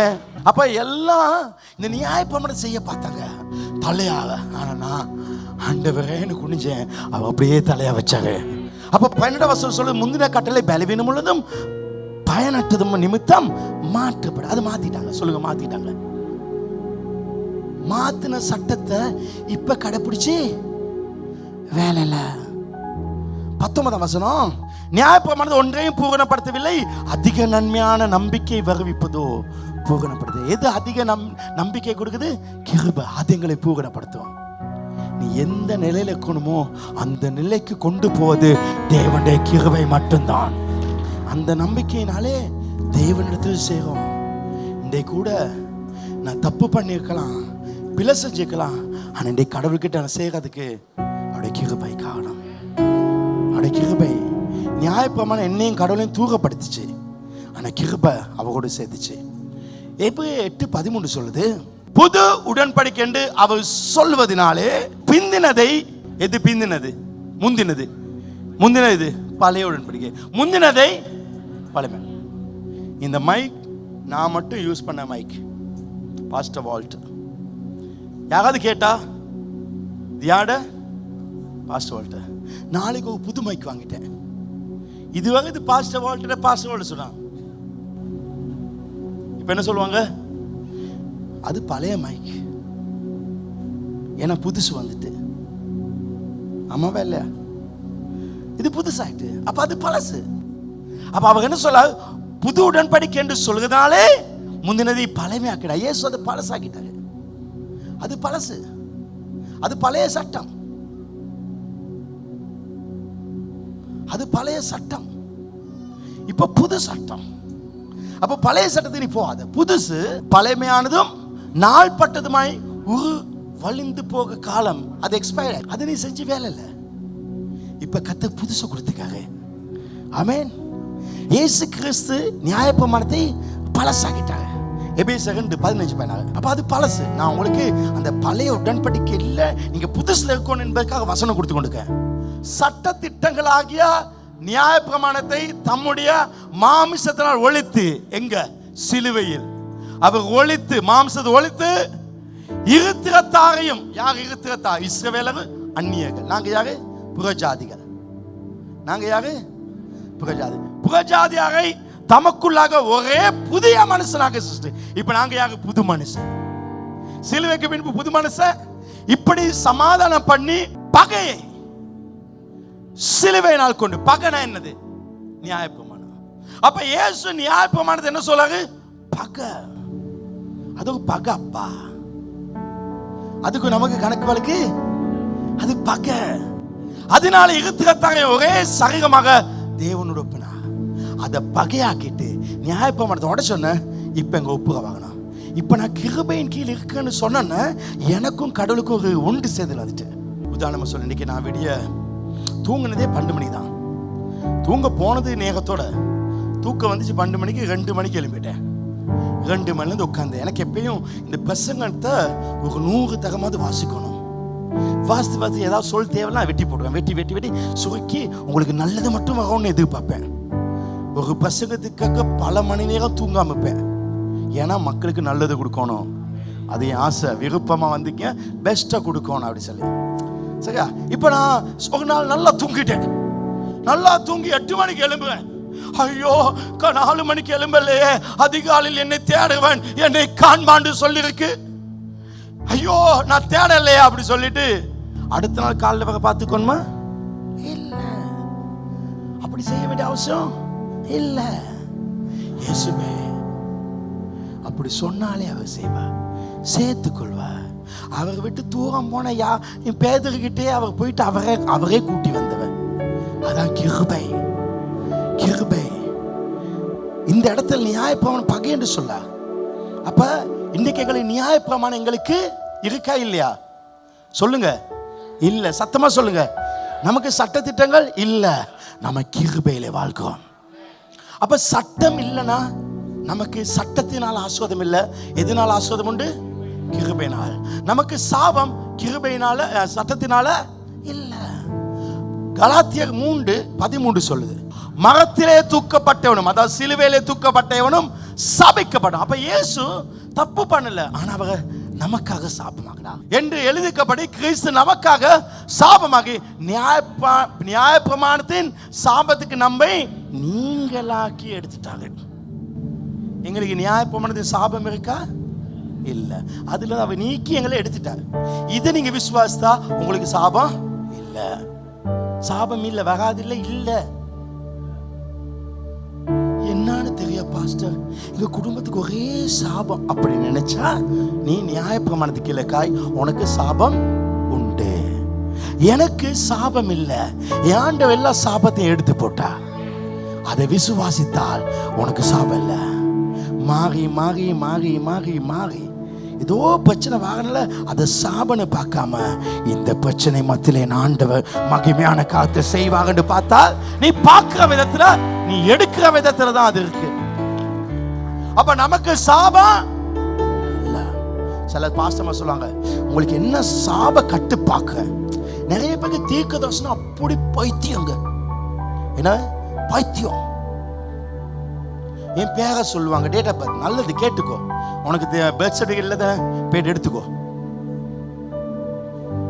பர்த் சர்டிஃபிகேட் இல்லாதலாம் டேட் ஆஃப் பர்த் எடுத்துக்கோ. எனக்கு யாராவது தீர்க்கதரிசி சொல்லவான்னு கேட்டா வேணாம்ப்பா. என் வாழ்க்கை போகிற விதமா பார்த்தா நாளைக்கும் நல்லது தான் நடக்கும், நாளண்டைக்கும் நல்லது தான் நடக்கும். எனக்கு வார்த்தை மட்டும் போதும், ஏன்னா வார்த்தைன்னு அப்படியே கொண்டு போகும். நிறைய பேர் டேட் ஆஃப் பர்த்துக்காக போயிட்டு பேரை கேட்டு நீ அடுத்த நாள் என்ன பேரை சொல்ல. அப்ப பைபிள்ல நிறைய பாசமா, சிஸ்டர் உங்க வீட்டில் ஏதோ சாபத்தை காணுறேன். இப்போ இவங்க பாப்பான் பாஸ்டர் வால்டர் எங்கள் வீட்டில் வந்து கோழிக்கறிலாம் சாப்பிட்டு போனாரு, இங்கே சாபத்தை அவர் பார்க்கலையே. நான் நியாயப்பிரமாணத்தை இல்லை ஆண்டவர் சொல்லிட்டாங்க இல்லைன்னு தானே. பைபிளை எப்படித்தானே சொல்கிறேன், பைபிளை விசுவாசிக்க. நான் எந்த அளவு கடவுளுக்கு முக்கியமானவனோ அதே அளவு நீங்களும் முக்கியமானவர்கள். எனக்கு ஸ்பெஷல்னு இல்லை, உங்களுக்கு குறைவுன்னு இல்லை, நீங்க விசேஷமானவங்க. நீங்க விசேஷம் இல்லை நினைச்சா தான் மண்டையை கொடுப்பீங்க. அப்போ எங்களுக்கு வீட்டில் சாபம் இல்லை, யாராவது சொன்னா சாபம் இல்லை. எங்க வீட்டுக்கு செய்வினை செஞ்சு அப்படியே தேசிக்கலாம் ஒருத்தன் போட்டான், ஐயோ அப்படி சொல்லக்கூடாது. எங்களுக்கு இந்த சூனியம் என்னாகும் 23 யாக்கோபுக்கு விரோதமாக மந்திரம் இல்லை, இஸ்ரவேலுக்கு விரோதமாக ஒரு குறி சொல்லுதலும் இல்லை. எங்களுக்கு விரோதமாக மந்திரம் படுமா? ஐயோ மந்திரம் அப்படி சொன்னா உனக்கு மந்திரம். கள்ள கண்டா நாயை காண முடியாது, நாயை கண்டா அது அர்த்தம் என்ன தெரியுமா? ஒருத்தன் ஒரு சிப்பி பெரிய ஒரு கல்ல அப்படியே நாயை வெட்டிட்டான் ஒரு மலையில. அவன் இதனா கல்லுன்னு பார்த்தா அவனுக்கு நாய் விளங்காது, அது நாயின்னு பார்த்தா உனக்கு அது கல்லா. நீ பார்க்கிற விதத்தை தாக்கு. ஐயோ நாங்க அவங்க பார்வையில வெட்டிக்கலையும், எங்க பார்வைக்கு அவங்க அகக்கனா இருந்தாங்க. உடனே அப்படிதான் மற்றவங்க 2 பேர் சொன்னாங்க அதை சீக்கிரமா பிடிக்கலாம். நீ எடுக்கிற விதத்துல இருக்கு. நியாயப்பிரமாணம் கிறிஸ்தவர்களுக்கோ புறஜாதிகளுக்கோ சர்ச்சுக்கோ வழங்கப்பட இல்லை. இது யார் கொடுக்கப்பட்டது? இஸ்ரவேலுக்கு. சைனால கொடுத்த சைனீஸுக்கு கொடுத்த சட்ட திட்டம் ஸ்ரீலங்காவுக்கு நமக்கு பொருந்துமா?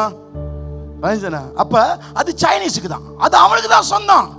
நீங்க ஏன் அதை பிடிச்சு கொண்டிருக்கீங்க? ரோமர் 6:14 நீங்கள் நியாயப்பிரமாணத்துக்கு கீழ்பட்டீர்கள, கிருபைக்கு கீழ்பட்டுக்கப்பட்ட பாவம் உங்களை. இப்ப உங்களுக்கு பாவம் ஏதா இருக்குதா? இலங்கை சட்டம் ஒருவனுக்கு ஒருத்தி, அது நமக்கு சட்டம். பல சட்டம் ஆபிரகாமுக்கு இல்ல. ஏன்னா அவன் நியாயப்பிரமாணம் போது அவன் 2 வச்சுதான், ஒன்ன வச்சுதான் வயசு போயிட்டு அது ஆசீர்வாதம், 2வது எடுத்தா அதுவும் ஆசீர்வாதம், அதையும் நான் பெரிய ஜாதியாக்குவேன். ஆண்டவன் கிளிப்புல கொடுத்துட்டாரு. ஏன்னா பழைய எத்தனை வச்சுக்கொள்ளலாம், அது ஒரு பிரச்சனை இல்லை. ஆனா நியாயப்பிரமாணத்துல ஒரு ஆளுக்கு ஒத்தி. இப்ப எங்க நாட்டில் சட்டக்கு ஒரு ஆளுக்கு ஒத்தி. இப்ப நாய் ரோட்ல போ, நாய் 4 வச்சிருக்கு, யாராவது வெடி வைக்கோமா? ஏன் அதுக்கு அந்த சட்டம் இல்ல? நாய் இங்க ஒண்ணு படுத்துட்டு அங்க ஒண்ணு படுக்குது, பாவம் செஞ்சு சொல்லுவோமா?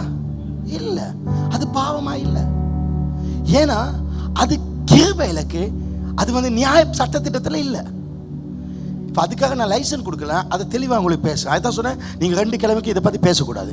அப்போ நம்ம கிருபையில் இருக்கனால பாவம் இது நீ இப்படி செய்யல, நீ காலையில் எழும்பல, நீ பைபிளை வாசிக்கல, நீ ஜெபிக்கல, நீ காலையில் குளிச்சு கையெல்லாம் கழுவி தான் ஜெபிக்கணும், அப்படி செய்யல. சாப்பிடும் போது கை கழுவி தான் சாப்பிடணும், அப்படி செய்யல. தசாம் பார்த்த உடனே கொடுக்கல, அப்படி எங்களுக்கு சட்டம் இல்லை. அப்போ எங்களுக்கு பாவம் எங்களை மேற்கொள்ள முடியாது. கிறிஸ்தவர்கள் நியாயப்பிரமாணம் கீழே அல்ல, கிருபையின் கீழ் இருக்கும். நல்ல வசனம் சங்கீதம் 147 19-20. நான் இன்னைக்கு பைபிள் வர்ஸ்ல கொடுக்க, ஏன்னா இன்னைக்கு இந்த சர்மன்ல ஃபர்ஸ்ட் டாபிக் யாக்கோபுக்கு தம்முடைய வசனங்களையும் இஸ்ரவேலுக்கு தமது பிரமாணங்களையும் நியாயங்களையும் அறிவிக்கிறார். ஆமென். பிரமாணங்களை தமது நியாயங்களை அறிவிக்க யாருக்கு? இஸ்ரவேலுக்கு தான். அடுத்த வசனம் பாங்க, ஆண்டவர் அறிவிக்கா இஸ்ரவேலுக்கு. அடுத்த வசனம் பாங்க, ரொம்ப பவர்ஃபுல். அவர் வேற எந்த ஜாதிக்கும் இப்படி இப்ப நியாயப்பிரமாணம் எங்களுக்கு கொடுத்தாங்க, இஸ்ரவேலுக்கு தான் கொடுத்தாங்க. இந்த சட்டம் யாருக்கு? உங்களுக்கு கூட்டம் ஸ்டார்ட் பண்ணும் போது 5 நிமிஷத்துக்கு முதல்ல தான் தப்பா தப்பு இல்லையா? சொல்லுங்க, 5 நிமிஷத்துக்கு முதல் வாங்க ஏச தப்பா இல்லை தானே? பார்க்கலாம். ஆனா இந்த ஊழியம் செய்வங்க 5 நிமிஷத்துக்கு முதல் தான் தப்பு, 15 நிமிஷம் முதல் வாங்கணும்.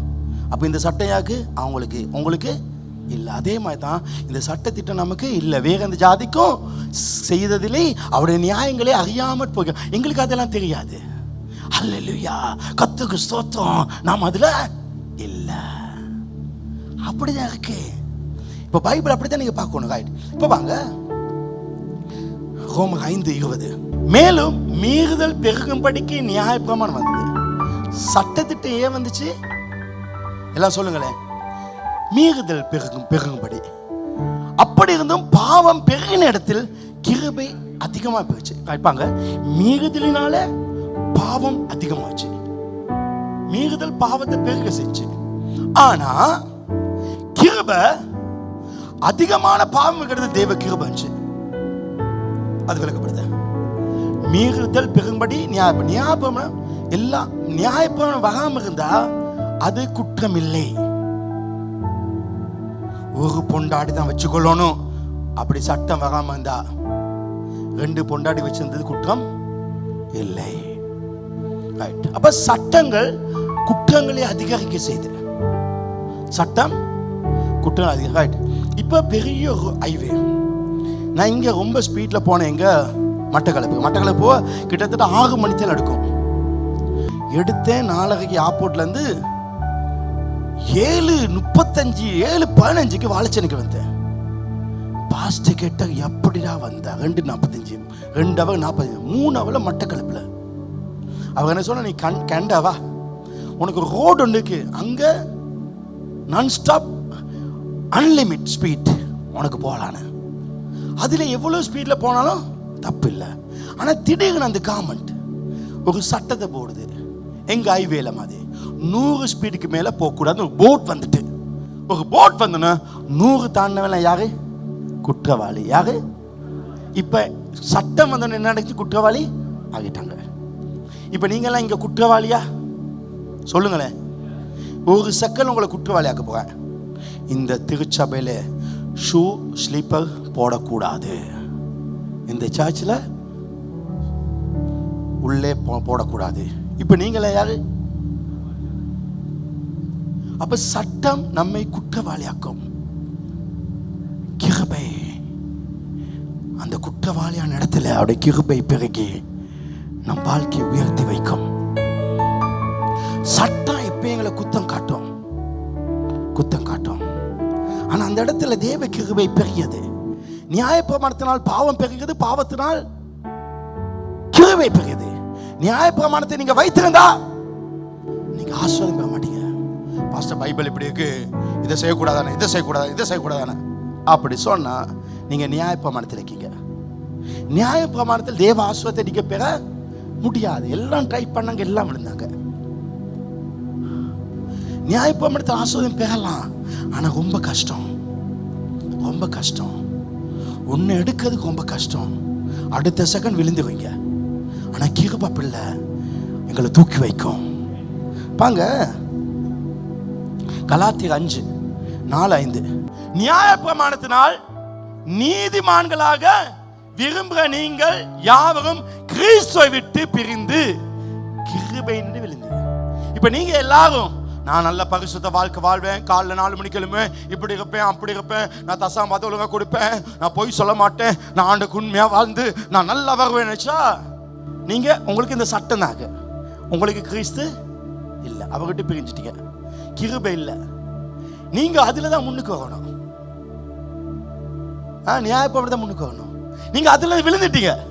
ஆனா நாங்களோ நீதி கிடைக்கும் என்று ஆவியை கொண்டு பரிசுத்த ஆவியினால விசுவாசத்தை கொண்டு நம்பிக்கையோடு காத்துக்கான் எங்கள் ஆண்டவர் உயர்த்துவாங்க, நீதிமானாய் மாற்றுவாங்க. நீதிமான் பனை மரத்தை போல கிருபையில நீதிமானாவும், அவங்க கிருபையில நீதிமானாவாங்க. ஆனா நீதிமான் வீடு எப்பொழுதும் கூடாகம் ஆஸ்வதிக்கப்படும். நாங்க இதுல நம்பிக்கை இருக்கோம். உங்க நம்பிக்கை எதுல இருக்கு? உங்க ஃபெய்த் எதுல இருக்கு? அதான் முக்கியம். ரைட். இப்போ உங்களோட மைண்ட் மாறணும். கிருபை தான் ஆசீர்வாதம் தரும். நாம் ஆசீர்வதிக்க பண்ணப்பட்டவர்கள், கிருபையினால் ஆசீர்வதிக்க பண்ணப்பட்டவர்கள். நீங்கள் உங்கள் ஆசீர்வாதங்களுக்காக எதையும் செய்ய வேண்டியது இல்லை. தேவனுடைய ஆசீர்வாதங்களை உங்களால் சம்பாதிக்க முடியாது. நீங்க தேவ கிருபையை பெறுவீர்கள் என விசுவாசிக்க வேண்டும். அந்த விசுவாசம் கலாத்தியர் 2:15. புறஜாதியாரில் பிறந்த பாவிகளாயிராமல். யாரு புறஜாதியில் பிறந்தவங்க? நாங்க பாவியாயிராமல் நாங்க பரிசுத்தவான் ஆயிட்டோம். பாவியாகாமல் சுபாவத்தின்படி யூதர்களுக்கு நாமும் கிறிஸ்துவை பற்றி விசுவாசத்தினாலே அன்று. நாங்க விசுவாசத்தினால இல்லாம வேற எதனாலும் இல்ல. நியாயப்பிரமாணத்தின் கிரியையினாலே மனுஷன் நீதிமானாக்கப்படுவதில்லை இல்லை என்று அறிந்து நாங்க விசுவாச நீதிமான். ரோமர் 8 சொல்லுது, நான் விசுவாச நீதிமான். நாங்க பாவியா இருந்தோம், ஆனா இன்னைக்கு நான் நீதிமான், பரிசுத்தவான். இயேசு எங்களை பரிசுத்தமா மாற்றிட்டார். ஆமே. நீங்க யாரு? பரிசுத்தவான். நீங்க இனி நான் அல்ல, யாரு வாழ்கிறா? கிறிஸ்து வாழ்கிறா. எனக்குள்ள கிறிஸ்து. இப்ப நடக்கிறது யாரு? கிறிஸ்து. என் கை ஆனா தொடுகிறது அவர். ஹல்லேலூயா. என் வாய் ஆனா பேசுறது அவர். என் உடம்பு அவர் பயன்படுத்துறாரு. என் உடம்பு அவர் கொடுக்குறேன். அன்றைக்கு அவருக்கு ஒரு உடம்பு தேவைப்பட்டுச்சு, அதே மாதிரி இன்றைக்கு இங்க வாழ்வதற்கு ஒரு உடம்பு தேவை. அந்த உடம்பா நான் கொடுத்துருக்கேன். நான் எல்லாத்தையும் ஒழிச்சு இனி அவர் என்னில் வாழ்கிறார். நான் சாதாரணமான அல்ல, அவர் எனக்குள்ள வாசம் செய்கிறார். ஆமென். தேவா, நான் எதினால் விசேஷித்தவன். அடுத்த புறஜாதி 2 கலாத்திய 2:5-15. புறஜாதியில் பிறந்த பாவிகளாகாமல் சுபாவத்தின்படி நாமும் இயேசுவை பற்றி விசுவாசனால, அதால் அல்லாம வேறு எதுனால. புறஜாதியில் பிறந்த பாவிகளாகாமல் சுபாவத்தின்படி யூதர்களுக்கு நாமும் இயேசு கிறிஸ்துவை பற்றி விசுவாசனாலே அன்றி. அந்த ஃபெய்த்தால மட்டும் நியாயப்பிரமாணத்துக்கு கிரியையினால மனுஷன் நீதிமானாக்கப்படுதல் என்று அறிந்து, நியாயப்பிரமாணத்துக்கு கிரியையினால் அல்ல, கிறிஸ்துவை பற்றி விசுவாசனாலே நீதிமான்களாக்கும்படி கிறிஸ்து இயேசு மேல் விசுவாசம் உள்ளவராக்கும். அவர் செய்வாரு, அவர் என்னை வாழ வைப்பாரு, அவர் என்னை உயர்த்துவாரு. ஹல்லேலூயா. 1000 பேர் அழிக்க வந்தாலும் ஒத்தாலும் ஒரு ஆணியே புடுங்க முடியாது. விசுவாசம். ஒன்னு அழிக்கிற ஆதாரங்கள் வச்சிருந்தாலும் ஐயோ அது அப்படி இல்லை. நீ விசுவாசி, ஆதாரம்லாம் கையில வச்சுக்கணும், நெருப்பா போயிடும். நம்பிக்கை, அவர் மேலுக்கு நம்பிக்கை. என் விசுவாசம் இல்ல, அவர் மேல ஒரு நம்பிக்கை. அவர் எல்லாம் செய்வார். அந்த நம்பிக்கை தான். உன் விசுவாசத்தை நம்பாத, அவரை நம்பு. ஆமே. எனவே ஆசீர்வாதத்துக்கு நான் அதை செய்யணும் இதை செய்யணும் இல்ல, அவர் நம்புறேன். எங்க ஆசீர்வாதம் எல்லாம் எங்க ஒரு கிரிகைனாலும் அல்ல. 2 hour ஜாம் பண்ணனால ஒன்றும் நடக்காது. நான் ஏன் இவ்வளவு ஜாம் பண்ணனா, அது ஒரு ரிலேஷன்ஷிப், பிளெஸிங்காக இல்லை, அது உறவுக்காக. ஒரு ஆளோட 2 hour பேசுறேன், ஏதோ பெறுவதுக்குன்னா அது உண்மையான நண்பா இல்லையே. நான் அவரோட உறவு இல்லை. ஏன்னா எபேசியர் 1:3 சொல்லுது. எபேசியர் 1:3 நம்முடைய கர்த்தராகிய இயேசு கிறிஸ்துவின் பிதாவாகிய தேவனுக்கு ஸ்தோத்திரம், அவர் கிறிஸ்துவுக்குள் உன்னதங்களிலே சகல ஆவிக்குரிய சகல ஆசீர்வாதத்தால் நம்மை ஆசீர்வதிப்பார்.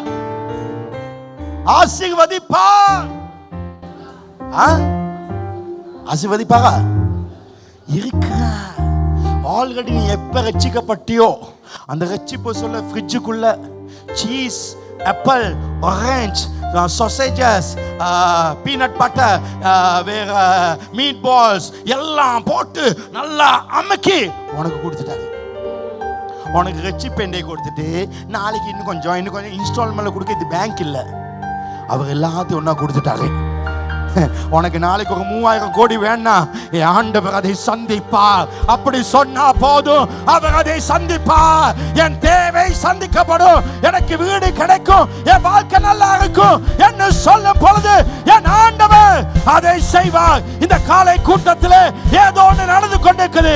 விசுவாசி, உன் விசுவாசம் உன்னை ரட்சிக்கும். ஹல்லேலூயா. அவர் சகல ஆசீர்வாதத்தினால் உட்காங்க. அவர் ஆசீர்வாது இருக்கா? மண்டே கொடுத்து பாஸ்டர் எனக்கு ஒரு ஆசீர்வாதம் ஏதோ புதுசா.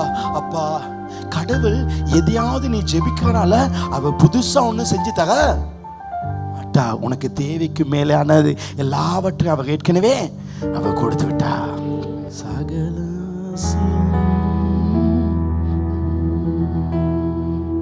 சகல ஆசீர்வாதங்களா ஆசீர்வாதி தீரே, குறைகள் எல்லாம் நிறைவாக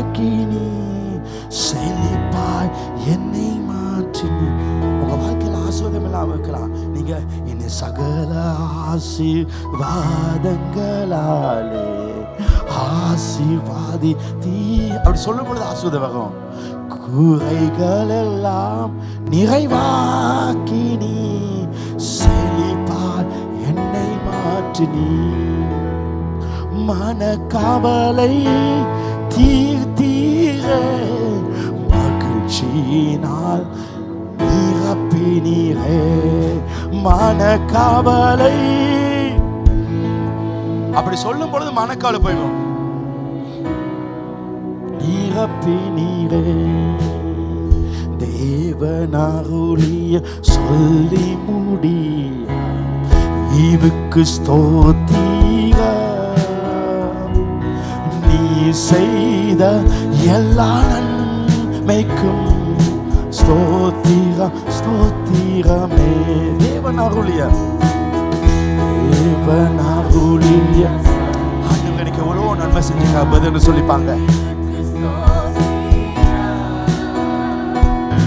நீ செய்த எல்லா நன்மைக்கும் ஸ்தோத்திரம். எண்ணி முடியா அதிசயங்கள் செய்தவரே ஸ்தோத்திரமே. எண்ணி முடியா செய்தவரே.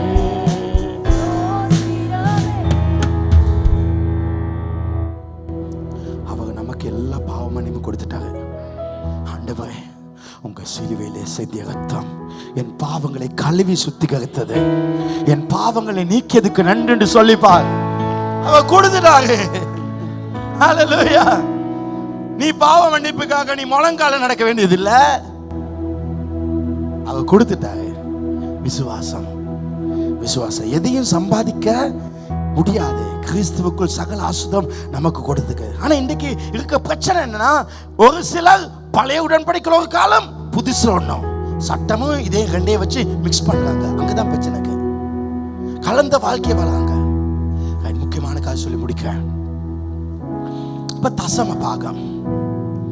தசம பாகம் மல்கியா 3 சொல்லுது, மனிதன் தேவனை வஞ்சிக்கலாமா? இதுல வஞ்சிச்சோம். அப்ப பைபிளுக்கு பாகம் தசமா கொடுன்னு, நீ தசமா கொடுக்கல, எனவே நீங்கள் சபிக்கப்பட்டவங்க. நல்லா வைக்க மாட்டேங்கடா. பணம் எடுத்து நீ கொடுக்கல 10 லோனு, தசமான 10 லோனு கொடுக்கணும். கொடுக்கால நல்லாக்க மாட்டீங்க. நாளையத்தில் ஆகாரம் உண்டாக்கும்படி தசமாலாம் கொண்டு வா. அப்பொழுது வாசிங்க, சொல்லுங்க சொல்லுங்க. வானத்தின் பலகனை திறந்து இடம் கொள்ளாமல் போகுவார் உங்களை. அதுதான் ஆசீர்வாதம்.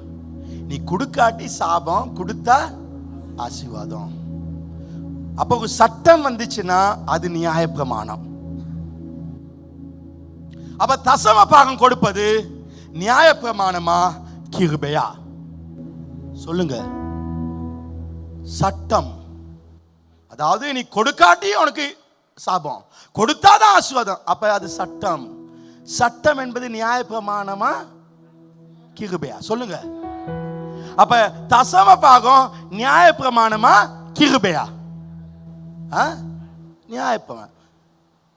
சட்டம் என்னது? நியாயப்பா. நீ கொடுத்தாதான் உனக்கு கிடைக்கும்னா நியாயப்பா. அவன் தசமா கொடுப்ப நியாய பிரமாணமா கிருபையா? சொல்லுங்க.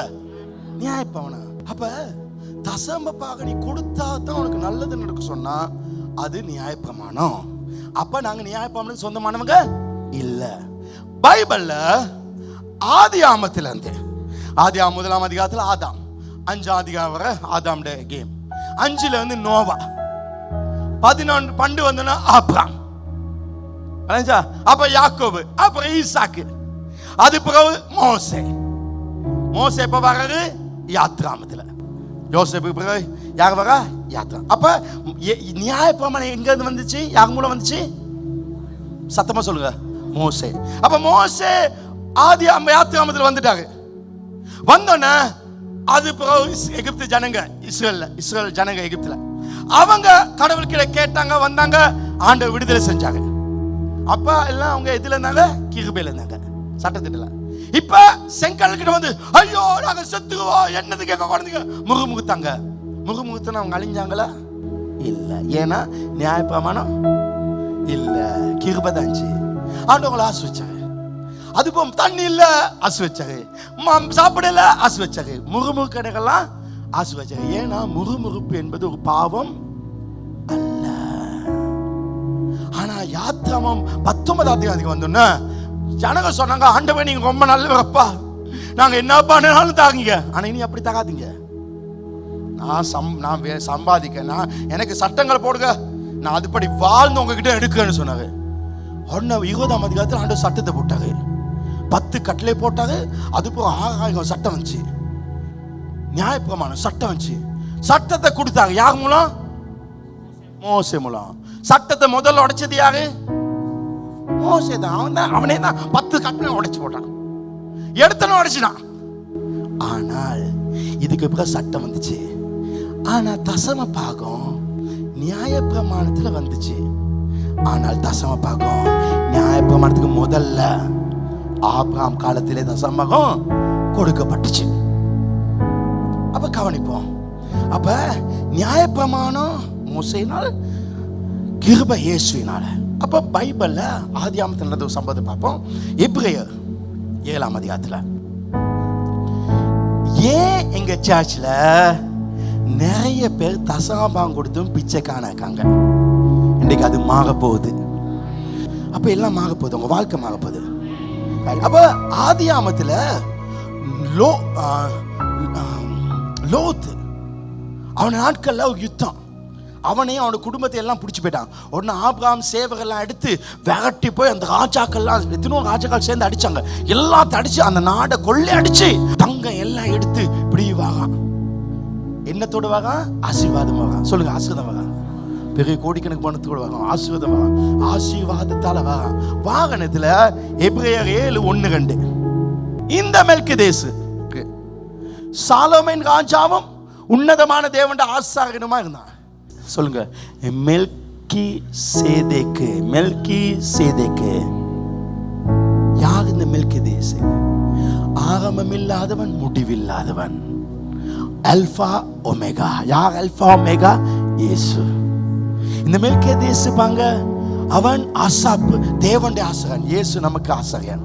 இப்ப இயேசுவை பத்தி பார்க்கும். ஆதியாகமத்தில் இயேசுவை பத்தி பார்க்கும். ராஜாக்களை முறியடித்து வந்த, ராஜாக்களை முறியடித்து கொள்ளையோடு வந்த ஆபிரகாமுக்கு இவன் இது கொண்டு போய் ஆபிரகாமை சந்தித்து அவனை ஆசிர்வதித்தான். பெரிய சொத்தோட வரான். நல்லா இருப்பா, நீ நல்லா இருப்பாடா, நீ நல்லா வாழுவா. ஆசீர்வாதம். என்ன செஞ்சான்? ஆசீர்வதிச்சான்.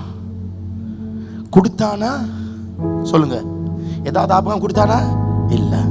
ஆசீர்வதித்தான். அவன் ஆசீர்வதிக்கப்பட்டிருக்கான். கடவுளை ஆசீர்வாதம். ஆசீர்வதித்தோடன அடுத்த வசனம் பாங்க. இவனுக்கு ஆபிரகாம் எல்லாவற்றிலும் தசம பாகம் கொடுத்தான். என்ன கொடுத்தான்? தசமம் கொடுத்தான். ஆசீர்வதிக்கப்பட்டவன் அவன் தசம பாகம் கொடுத்தான். இவனுடைய முதல் பேராகிய மெல்கிசேதேக்கு என்பவனுக்கு நீதியின் ராஜா. யார் நம் நீதியின் ராஜா? இயேசு. சத்தமா சொல்லுங்களேன், ஏதோ உங்க அப்பாட பேரை கேட்க மாதிரி. யாரு? இயேசு. பின்பு சாலோமோன் ராஜா என்பதற்கு சமாதானத்தின் ராஜா. யார் சமாதான பிரபு? இயேசு என்று அர்த்தமா. அடுத்த வசனம், இவன் தகப்பனும் தாயும் வம்ச வரலாறு இல்ல.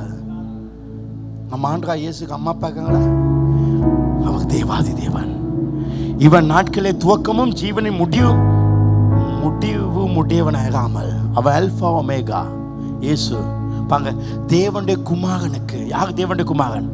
இயேசு ஒப்பானவனாய் என்றைக்கு பிரதான ஆசாரியனாய் நிலைத்துக. நமக்கு அவர் நல்ல ஆசாரியன், அவர் இயேசு. அப்ப இந்த தசம பாகம் எங்க இருந்துச்சு? கிருபையில இருந்துச்சு. ஆனா சட்டத்திலையும் ஒரு தசம பாகம் இருக்கு. நீங்க சட்டத்தின்படி கொடுக்கீங்களா, கிருபையின் படி கொடுங்க. எல்லாம் மனசு தான் காரணம். இதெல்லாம் காரணம் இல்லை. எது காரணம்? மனசு, விசுவாசம் தான் காரணம். கண்டிப்பா கவனிங்க. இவன் இயேசு அடையாளம். நியாயப்பிரமாணத்தின்படி தசம பாகம் கொடுக்கும். ஏன் நியாயப்பிரமாண தசமம் கொடுக்கணும்னா, நியாயப்பிரமாணத்தில் ஆபிரகாம் தசமம் கொடுத்தான், யாக்கோபு தசமம் கொடுத்தான், ஈசாக்கு தசமம் கொடுத்தான். ஆனா இப்ப மோசே காலத்துல தசமம் வச்சு நீ கொடுத்தா உனக்கு ஆசீர்வாதம், கொடுக்காட்டி சாவ. இப்ப வாங்க, நியாயப்பிரமாணத்தின்படி தசம பாகமானது பெற்று கொள்வதற்கு கொடுக்கப்படுது. ஏன் தசமா கொடுக்கும்? சம்பளம் கிடைச்சு நான் கொடுக்கணும், கொடுத்தா கர்த்தர் என்னை ஆசீர்வதிப்பா. ஆனா கிருபையில எனக்கு ஆசீர்வாதம் கிடைச்சப்பா, நீங்க எனக்கு தந்தீங்கப்பா, இதாங்கப்பா உங்களுக்கு.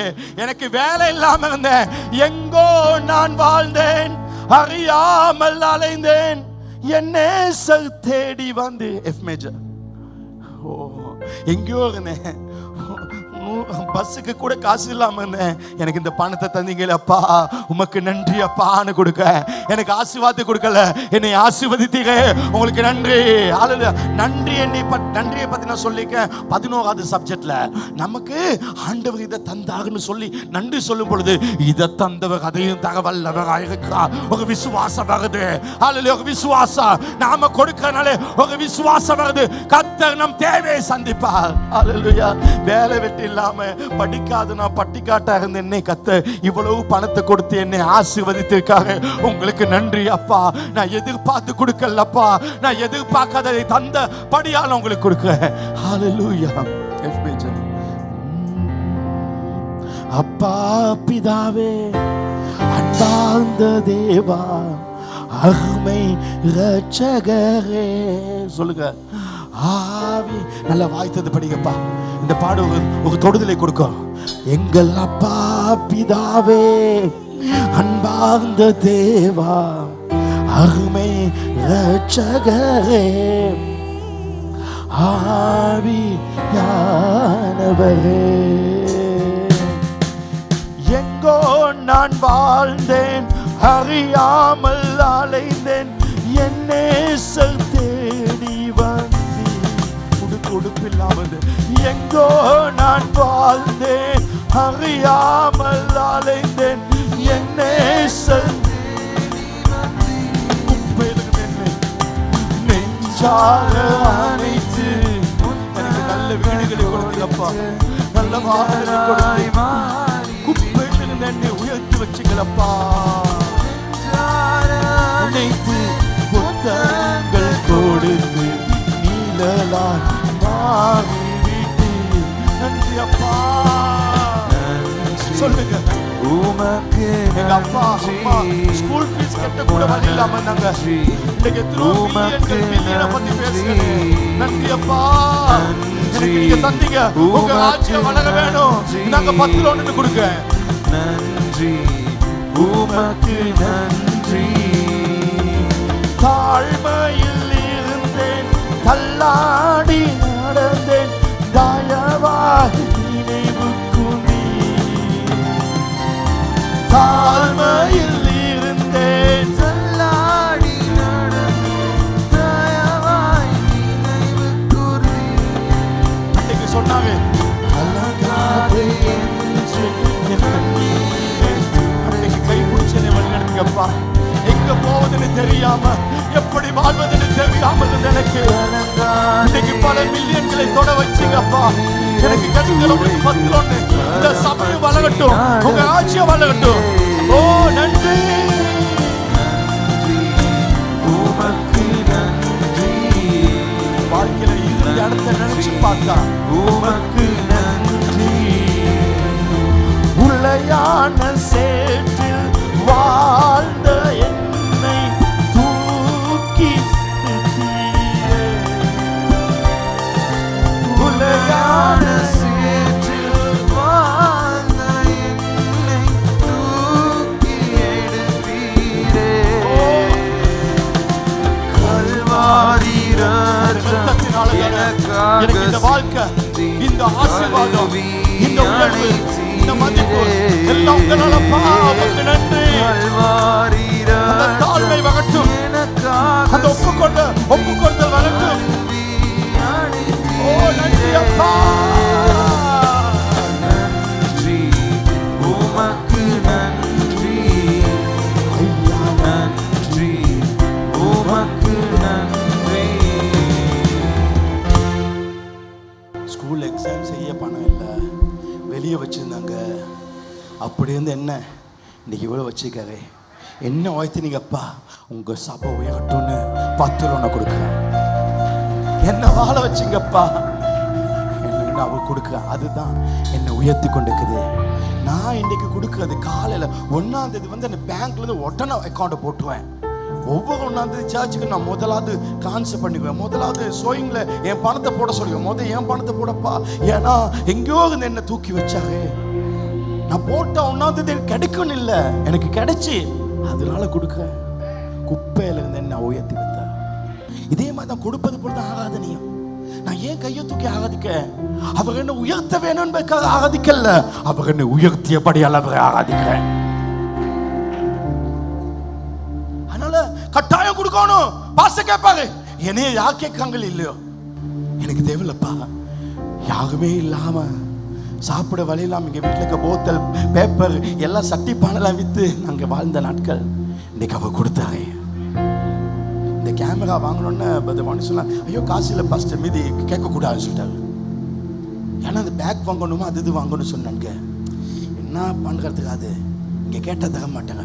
உடனே இந்த பர்சனல் அக்கௌண்ட்ல அந்த ட்ரான்ஸ்ஃபர் பண்ணிட்டு சொன்ன பண்ணிட்டேன். ஏன்னா ஆண்டோட சபைக்கு ஒன்று தேவைனா ஒண்ணுமே இல்லாத எனக்கு இவ கொடுத்தாங்க. அதான் வாழ்க்கை, அதான் வாழ்க்கை. நான் இந்த சர்ச்சில் பணத்தை நம்பி வாழல. இந்த சர்ச்சில் எது வேணும்னு வாங்கி கொடுப்பேன். ஏன்னா நான் இந்த சர்ச்சில் எதையும் இழக்கிறதுக்கு நான் இந்த சர்ச்சுக்கு எதுவும் கொண்டு வரல. கூட்டம் நடக்கிற நேரத்திலே முதல்ல காணிக்க எடுத்துக்கும். பிரசங்கம் முடிய மட்டும் எனக்கு நடுக்கும்.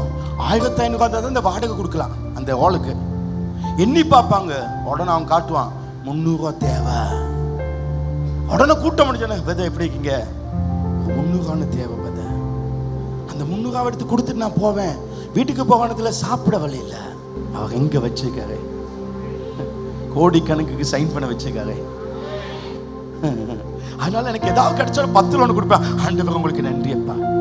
அடுத்தது பாங்க, அப்ப அந்த வசத்தை வாசிப்பான். அப்ப கொடுக்கறது எப்படி கொடுக்கணும்? பாஸ்டர் கேட்பாரு, இவங்க அதுக்கு இல்ல. 2 கொரிந்தியர் 9:7. அப்ப இவ்வளவு எப்படி தசம முடியும்? கடிச்சு கொடுக்கணும்.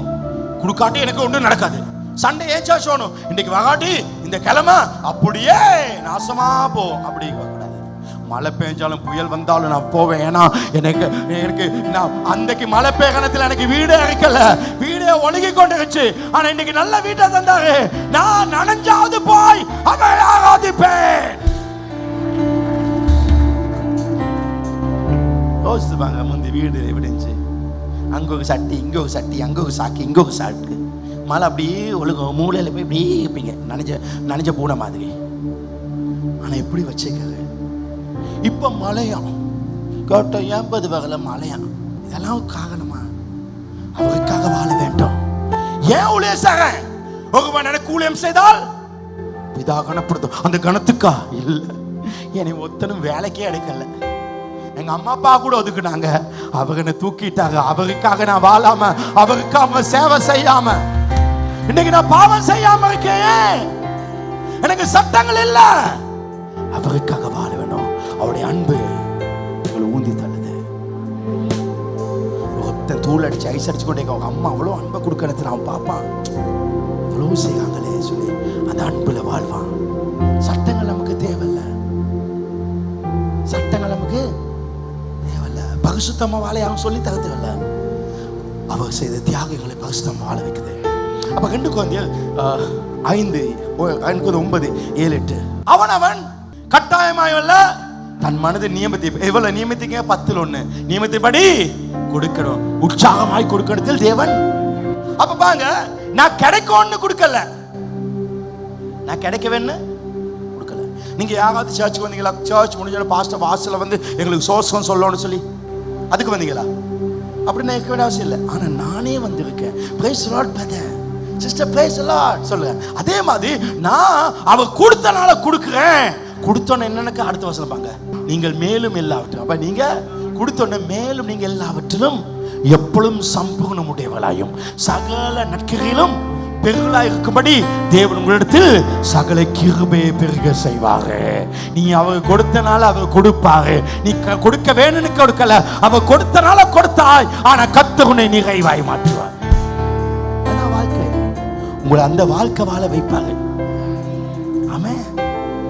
நிறைவான வாழ்க்கை பாங்க வசனம். மேலும் நீங்கள் எல்லாவற்றிலும் எப்பொழுதும் சம்பூர்ண முடியாது சகல எல்லாத்துலையும் ஃபுல்லாகணும். சிலாக்கள் பாங்க சர்ச்சுக்கு போவாங்க, நல்ல ஜெகதோதிய போவாங்க, வீட்டில் பார்த்தா கிழிஞ்சு போயிருக்கும். வீட்டில் நீ அழகாக்கணும், எல்லா வீட்டிலும் அழகாக்கணும். சில ஐயோ கிட்ட வரல, முதல் ப்ரெஸ்ஸை மாற்றி வீகப்பண்ட ப்ரெஸ் மாதிரி இருக்கும், வீச மாதிரி இருக்கும். சில வீட்டில் பார்க்கணும் 3 மாதத்துக்கும் மீடியம் அந்த ஸ்ட்ரென்த்துக்கு ப்ரெஸ் ஒன்று போட்டுப்பாங்க, உங்களுக்கு எல்லாம் இதாகும். சிலவங்க வெளியில் மட்டும் ஷோ. எங்கள் சபையில் ஷோக்கு பிரச்சனை இல்லை, பஞ்சம் இல்லை, ஆனால் வீடை பார்க்கணும். அப்படியே கூடாது, உன் வாழ்க்கை நல்லா ஆக்கணும். அங்கேயே அழகாரு, கிழிஞ்சு போனதை விட்டு அதான் பீசி போடு. இப்போ என் ஷர்ட் ட்ரௌசர் நான் கிட்டத்தட்ட 50 ஷர்ட் எல்லாம் இந்த வாரம் ஒதுக்க போகிறேன் ஃபாதர்ஸ் டேக்கு முதல். அதெல்லாம் சும்மா நெருக்கி கொண்டு இருக்கிறதுல அதை எடுத்து போட்டோன்னா அங்கே வந்துடும். அதெல்லாம் இருக்க தேவையில்ல, பழசு போய் போட்டு 40 கோட்டு நான் வேக வச்சுக்க இந்தியாவுக்கு அனுப்பிடுறேன் தம்பிக்கிட்ட. அதெல்லாம் தேவையில்ல. சிலருக்கு பாங்க ஷூவை நல்லா பாலிஷ் பண்ணி வைப்பாங்க, கழட்டுனா விரல் கண்டு மட்டும் வெளியே இருக்கும் சொக்கல, இப்படி இருக்கும் வெடி வைக்க மாதிரி. தேவ சபை அழகாக்கணும். அந்த பாஸ்டர் எங்கள் வாழ்க்கையில் எங்களுக்கு கஷ்டம், உங்களுக்கு மனித கஷ்டத்தில் இருக்கக்கூடாது. இருந்தா நீ கிறிஸ்டியன் இல்லை, அவருடைய கிருபையில நீ வாழணும். அவர்கள் வாழ வைப்பான விசுவாசம். உங்க விசுவாசம் இல்லாதான் பிரச்சனை. எனக்கு பணத்தை தொடர்ந்து கொடுத்து கொண்டிருக்கிறாள், திடீர்னு அவங்க எல்லாம் போயிட்டாரு. ஐயோ என்ன இல்லை, அவர் எல்லாம் போன கத்து வேறு ஒரு வழியை தருவார். காகம் அப்பம் கொடுத்துச்சு, திடீர்னு காகத்தை காணல எலியாக்கு. ஆனா ஒரு விதையை வச்சு கத்து போசித்தா. கத்து போசிக்க நினைச்சா யாரை வச்சா அது போசிப்பாங்க, அந்த விசுவாசம். ஆனா எங்க வாழ்க்கை வெளியிலையும் உள்ளே அழகா. ரொம்ப நான் போனேன், இந்த கதையை கேளுங்க, இந்த கதை சொல்லிவே இல்லை. இன்னைக்கு இப்படி பகல் சாப்பிடுறதுலாம் ஞாபகம் போகுது. ஒரு நாள் எங்க சர்ச்சில் ஒரு கல்யாணம், ஒரு சிஸ்டருக்கு, அவள் சின்னதுலேருந்து என்னோட இருந்தான். அவளோட கல்யாணத்துக்கு கூப்பிட்டாங்க. குருநாகலுக்கு போனேன். நானும் ஒரு 3 பேரும் காகல குருநாகல் போனோம். போக நேரத்தில் எனக்கு திடீர்னு வயிற்று கலக்கிட்டு, நானும் வயிற்றை பிடிச்சி கொண்டு அப்படியே போகிறேன். 10 வருஷம் பிடிச்சி கொண்டு போயிட்டு எப்படி தாக்குன்னு சொல்ல டக்குன்னு போயிட்டேன். போய் அடே பாத்ரூம் எங்கடான்னு கேட்டோன்னே நான் சர்ச்சில் தாங்கணும், காட்டுக்குள்ளே காட்டினானுங்க. அடே சர்ச்சோட பாத்ரூம் வைக்கக்கூடாது, ஒரு விசிட்டர்ஸ் வந்தா அப்படி சொல்லி நான் யோசித்தேன். நம்ம சர்ச்சில் இங்கேயும் கதவுக்கு அங்கேயும் கதவுக்கு அவசரம்னா இதால உடச்சி போயிரு வளைச்சா. அப்போ நான் அந்த போனேன்னா பாத்ரூம்குள்ளே போயிட்டு பார்க்குறேன், பார்த்தா காமெடி இல்லை, 2 செங்கலை வச்சிருக்காங்க. ஐயோ ஏன் பாடு பெரும்பாடு. இந்த 10 வருஷத்துக்கு முன்னாடி நான் ஜிம்மெல்லாம் போவல, எனக்கு அந்த குனியெல்லாம் கஷ்டம், சைஸும் கூட ஆச்சு. என்ன பண்ண கோட்டெல்லாம் போட்டிருந்தேன். அப்படியே கணத்தில் திடீர்னு சகி பரவாயில்லன்னு கழட்டி உட்கார பார்த்து டெப்பை காணல. திரும்ப மாட்டிக்கொண்டு எங்கடா டெப்படி கேட்ட அந்த கிணத்துல போய் அள்ளுங்கன்னு சொன்னான். நானும் வாளி எடுத்து அங்கே போனேன். போயிட்டு எல்லாத்தையும் தண்ணி எடுத்து ஓடி வந்து வச்சுட்டு உடுப்பு கழட்டி மாட்டுறதுக்கு தேடுற, மாட்டை காண. யாரும் கற்பனையில் என்னைய நாண்டிக்கு எப்படி இருந்தேன்னு யோசித்து பார்க்காத. கடைசி எல்லாம் சுற்றி எல்லாம் வச்சு கொண்டு உட்காந்துக்கிறேன். திடீர்னு அம்மா கத்தாவே ஸ்தோத்திரம் சொல்லிட்டு இங்கே திரும்பி பார்க்குறேன். வாளியில் இருக்க தண்ணி அப்படியே ஓட்ட கொஞ்சம் போகுது. இப்போ நீ முடியாமா, நான் முடிக்கணும். நானா ஆனால் முடிக்க முடியல. அதுவும் முடிச்சு கொண்டிருக்க காவாஸ் ஒரு மாதிரி எல்லாம் முடிச்சு என் பாட்டில் பானை பெல்ட்டை போட்டு வெளியே வந்து பார்த்தா அது அவன் டாய்லெட்டுக்கு வச்சுக்காத பெயிண்ட் இல்லை. எடுத்து பார்த்தா இங்கெல்லாம் பெயிண்ட். சபையாடா நடத்துறீங்க இதெல்லாம் சபையா? வாய் விட்டு சிரித்தா நோய் விட்டு போகுமா? என்னால் நிறைய பேர் இன்னைக்கு சுகமாக்குறீங்க, நல்லது. என் வாழ்க்கை எப்படி போச்சுன்னு பார்த்தீங்களா? இன்னைக்கு நிறைய பேர் வாழ்க்கை அப்படிதான். வாழ்ந்தா வாழணும், பெஸ்ட்டாக வாழணும். நான் இந்த வருஷம் முடியறதுக்குள்ள உங்களுக்கு ஒரு பெஸ்ட் ஒன்று காட்ட போகிறேன். இதுதான் வாழ்க்கைன்னு தெரிஞ்சா தான் இது வாழ்வீங்க. நானே அப்படிப்பட்டவனை பார்க்கல, எனக்கு அத்தை அப்படி ஒன்று தாராது. நான் ஏன் அதை எடுக்கனா, என் சபை ஜனங்க அதை பார்க்கணும், இப்படித்தான் வாழ வேணும்னு தெரியணும். கடைசியா நான் ஏன் கொடுக்கனா, எனக்கு அவ தந்தா. எனக்கு அவனுக்கு ஒரு 10 லட்சம் கிடைச்சோன்னா 1 லட்சம் கொடுக்காப்பா எனக்கு எங்க இருந்து தந்தீங்க. உடனே இன்னொரு சொல்ல, ஐயோ 1 லட்சத்துக்கு கூட அங்க போதாது. அடே 10 லட்சத்தையே ஒன்னும் இல்லாம தந்தவர் அந்த தேவையை சந்திக்க மாட்டாங்க. அவங்க அதை சந்திப்பதுக்காக கொடுக்கல, நான் கொடுக்கறேன்னா அவங்க விசுவாசம் வருது. அப்ப கொடுப்பதில் என்ன வருது? விசுவாசம். அப்ப இதுல பெற கொடுக்கல, என்ன விசுவாசம் வருது. ஒரு மனுஷன் வனாந்திரத்துல போன கடைசியா அவன் போகணத்துல தண்ணி நாக்கெல்லாம் ஒட்டி வாயெல்லாம் ஒட்டிட்டு கடைசியில பார்த்தான் தண்ணி இல்லாம சாக்கு விழுந்து போகான். தூரத்துல ஒரு அடிக்கணக்க பார்த்தான். கண்டவன் ஓடி போயிட்டு அதுக்கிட்ட அடிச்சு தண்ணி எடுக்க பக்கம் பார்த்தா மாச கணக்கு அது பாவிச்சு மலைக்கடை தூர பிடிச்சு. ஐயோ செத்த நினைச்சுக்கிட்டு திரும்பி பார்க்கலாம், ஒரு வாளியில தண்ணி பாதி குறைஞ்சு மூடி இருக்கு. அது தண்ணியை பிடிச்சி வச்சா அப்படி கொஞ்சமா அந்த வெயிலுக்கு ஆவியாவி அப்படி மூடி இருக்கு நிழலின் கீழே. அதை எடுத்து குடிக்கலான்னு போனா அங்க போட்டு எழுதிக்கு, இதை குடிக்காதீர்கள், இந்த தண்ணியை எடுத்து இதுக்குள்ள போட்டு அடிங்க, இல்ல தண்ணி வரும் குடி. இப்ப அவனுக்கு இதுல போட்ட தண்ணி வருமா? இருக்கிறது இல்லாம போயிடும். ஆனா அவனுக்கு ஒரு விசுவாசம், இதை கொடுத்த நான் எப்படி வாழ்ந்தேன்? விசுவாசம்.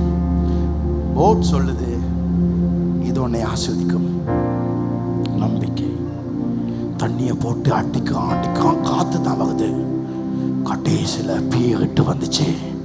அவன் குடிக்கத்தான் நினைச்சான். பைபிள் சொல்லுது, நீங்க எல்லாவற்றிலும் நிறைவுள்ளவள் சம்பூர்ணமா இருக்க உங்களை கிருபை நினைப்பேன். அவன் குடிச்சு உடுப்பு கழுவி அவன் வாழ்க்கையில அவன் சந்தோஷமா போனான். விசுவாசம் வாழ்க்கை. நாம் கிருபையின் கீழே இருக்கோம், நியாயப்பிரமாணத்தின் கீழ் அல்ல. நாம் கொடுத்தால் ஆசுவதில்ல, நாம கிடைச்சனால தான் ஆசீர்வாதனால கொடுக்கிறேன். ஒரு காரியத்தை கேட்டு முடிக்கிறேன். மற்றவர்களுடைய குற்றங்களை நீங்கள் மன்னித்தால், சொல்லுங்க, மற்றவர்களுடைய குற்றங்களை மன்னித்தால் மன்னிக்கப்படும். அப்ப நான் மற்றவருடைய குற்றத்தை மன்னிக்க வேண்டுமா மன்னிக்க கூடாதா? சொல்லுங்க. ஏன்? எங்க குற்றங்கள் மன்னிக்கப்பட. அப்ப நீங்க எது கீழே இருக்கீங்க? நியாயப்பிரமாணத்துக்கு கீழே. விளங்குச்சா? அப்ப நீங்க அதை நினைச்சுக்கொண்டு இப்ப தசாம்பாது கொடுத்தீங்கன்னாக்கி நீங்க 2ல இருக்கீங்க. உங்களுக்கு ஒர்க் நடக்காது. நான் மத்தவன குற்றத்தை மன்னிக்கிறேன். ஏன்? என் குற்றம் மன்னிக்கப்படணும். என்ன மாதிரி இந்த உலகத்துல மன்னிக்கிறதுக்கு ஒரு ஆளும் இல்லை. எவ்வளவு பிழை செஞ்சாலும் மன்னிச்ச வேணாம். இப்ப பிழை செஞ்சு கொண்டு கிடத்திலும் நான் மன்னிக்கிறேன்.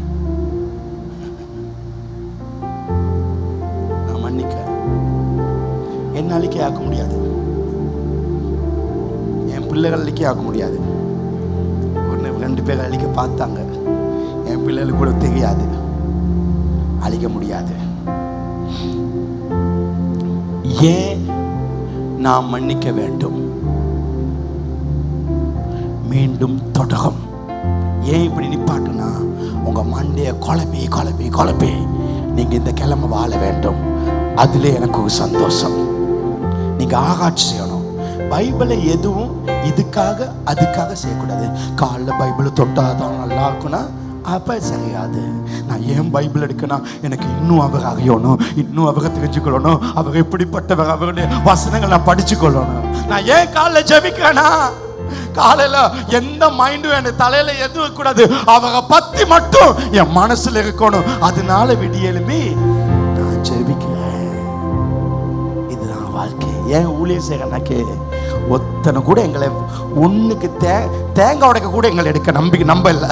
ஒழுங்கா இவனுக்கு உடைக்க தெரியுமானு அவர் எங்களை இவ்வளவு வச்சாரு. அவருக்காக வாழுக. அந்த வாழ்க்கை எங்களை வாழ வைக்கும். உங்க வாழ்க்கை இன்னைக்கு மாறும். கிருபையின் கீழங்க கத்தவங்களை ஜெயமாய் மாற்றுவார். சத்தமாக எல்லாம் எழுந்து காங்களை தட்டி சத்தமாய் சொல்லுங்கள் ஹல்லேலூயா. இன்னும் சத்தமாய் சொல்லுங்கள் ஹல்லேலூயா. இன்னொரு முறை சொல்லுங்க ஹல்லேலூயா. ஓ ஓ ஓ ஓ. 2 கைகளை எடுத்து சொல்லுங்க, ஆவியானவரே. எல்லாம் சொல்லுங்க, ஆவியானவரே, நான் நியாயப்பிரமாணத்தின் கீழ் அல்ல, நான் கிருபையின் கீழே இருக்கிறேன். எனக்கு வெளிப்படுத்தியபடியா உமக்கு நன்றி. இனி நான் எது சட்டம் எது கிருபை எனக்கு தெரிஞ்சு வாழ எனக்கு உதவி செய்யுங்க. ஆமென், ஆமென். அந்த நேரத்துக்கு பாடல் படிக்கப்படும். இன்னைக்கு தான் முதல் முறையாக வந்தா கை வைத்து காட்டுங்க. உங்களுக்காக ஜெபிக்க போறேன். ஃபர்ஸ்ட் டைம் வந்தவங்க கை வைத்து காட்டுங்க. யார் முதல் முறை வந்தீங்க? அஷரியாக்கள் டக்குன்னு பாங்க. முதல் முறை வந்தீங்க. வேற யார் வந்தீங்க? இன்னும் யார் வந்தீங்க? தயவு செய்து முன்னுக்கு வாங்க. தயவு செய்து முன்னுக்கு வாங்க. உங்களுக்காக ஜெபிக்க போறோம்.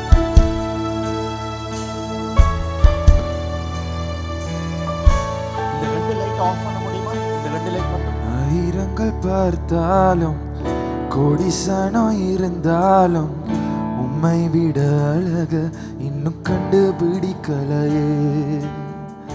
ஆயிரங்கள் பார்த்தாலும் கோடி சனம் இருந்தாலும் இயேசுவை போல அழக இன்னும் கண்டுபிடிக்கலையே. நான் உங்களை மறந்த போதும் நீங்க என்ன மறக்கவில்லை. நான் கீழே விழுந்து நீங்க என்ன விட்டு கொடுக்கலையே. அட மனுஷன் மறந்து நீங்க என்ன துக்க மறக்கலையே. உம்மை ஆராதிப்பேன் அழகே, என்னை மன்னிக்க வந்த அழகே. உம்மை பாட உம்மை புகழ ஒரு நாவு பத்தலையே. உம்மை ஆராதிப்பேன் அழகே, என்னை மன்னிக்க வந்த அழகே. உம்மை பாட உம்மை புகழ ஒரு நாவு பத்தலே. சும்மா காசு பணம் இல்லாம முகவரி இல்லாம தனிமையில் நாளுதத நீர் மறக்கலையே. காசு பணம் இல்லாம முகவரி இல்லாம தனிமையில் நாளுதத நீர் மறக்கலையே. நான் உடைஞ்சி போய் கிடந்த, நான் நொறுக்கப்பட்டு கிடந்த, என்னை ஒட்டி சேர்க்க நீங்க வந்தத நான் மறக்கலையே. என் கண்ணீரை நீங்க தொடச்சி விட்டத நான் மறக்கலையே. கரங்களை உயர்த்தி உம்மை ஆராதிப்பேன் அழகே, என்னை மன்னிக்க வந்த அழகே. உம்மை பாட உம்மை புகழ ஒரு நாவு பத்தலையே. உம்மை ஆராதிப்பேன் அழகே. சத்தமாக மறுபடியும் சொல்லுமா. காசு பணம் இல்லாம முகவரி இல்லாம தனிமையில் நான் அழுதத நீர் மறக்கலையே. முகவரி இல்லாம தனிமையில் அழுதத நீர் மறக்கலையே. நான் உடைஞ்சி போய் நான் நொறுக்கப்பட்டு கிடந்த, என்னை ஒட்டி சேர்க்க நீங்க வந்தத நான் மறக்கலையே. என் கண்ணீரை நீங்க தொடச்சி விட்டத நான் மறக்கலையே. உம்மை ஆராதிப்பேன் அழகே, என்னை மன்னிக்க வந்த அழகே. உம்மை பாட உம்மை புகழ ஒரு நாவு பத்தலையே. உம்மை ஆராதிப்பேன் அழகே, என்னை மன்னிக்க வந்த. சபை சத்தமாக சொல்லும் அவரை பார்த்து. ஆயிரங்கள் பார்த்தாலும் ஆண்டவரே, ஆயிரங்கள் இன்னும் சத்தமாக முழு உள்ளத்திலிருந்து உம்மை விட. ஆயிரங்கள் பார்த்தாலும் கோடி சனம் இருந்தாலும் இயேசுவை போல அழக இன்னும் கண்டுபிடிக்கலையே. நான் உங்களை மறந்த போதும் நீங்க என்ன மறக்கவில்லை. நான் கீழே விழுந்தும் நீங்க என்ன விட்டு கொடுக்கலையே. அட மனுஷன் மறந்தும் நீங்க என்ன தூக்க மறக்கலையே. உள்ளத்தோடு உம்மை ஆராதிப்பேன் அழகே, என்னை மன்னிக்க வந்த அழகே. உம்மை பாட உம்மை புகழ ஒரு நாவு பத்தலையே. உம்மை ஆராதிப்பேன் அழகே, என்னை மன்னிக்க வந்த. உம்மை பாட உம்மை புகழ ஒரு நாவு பத்தலையே. ரெண்டு கேமரா எடுத்து தேவன் ஆசீர்வாதம் பெற்றுக்கொள்ளும். நம்முடைய கர்த்தராகிய இயேசு கிறிஸ்துவின் கிருபை, பிதாவாகிய தேவனுடைய அன்பு, பரிசுத்த ஆவியின் அந்யோன்யம், தேவ ஆசீர்வாதம் உங்கள் எல்லாரோடும் இன்றும் என்றும் எப்பொழுது இருப்பதாக சத்தமாய் சொல்லுங்கள். ஆமென்.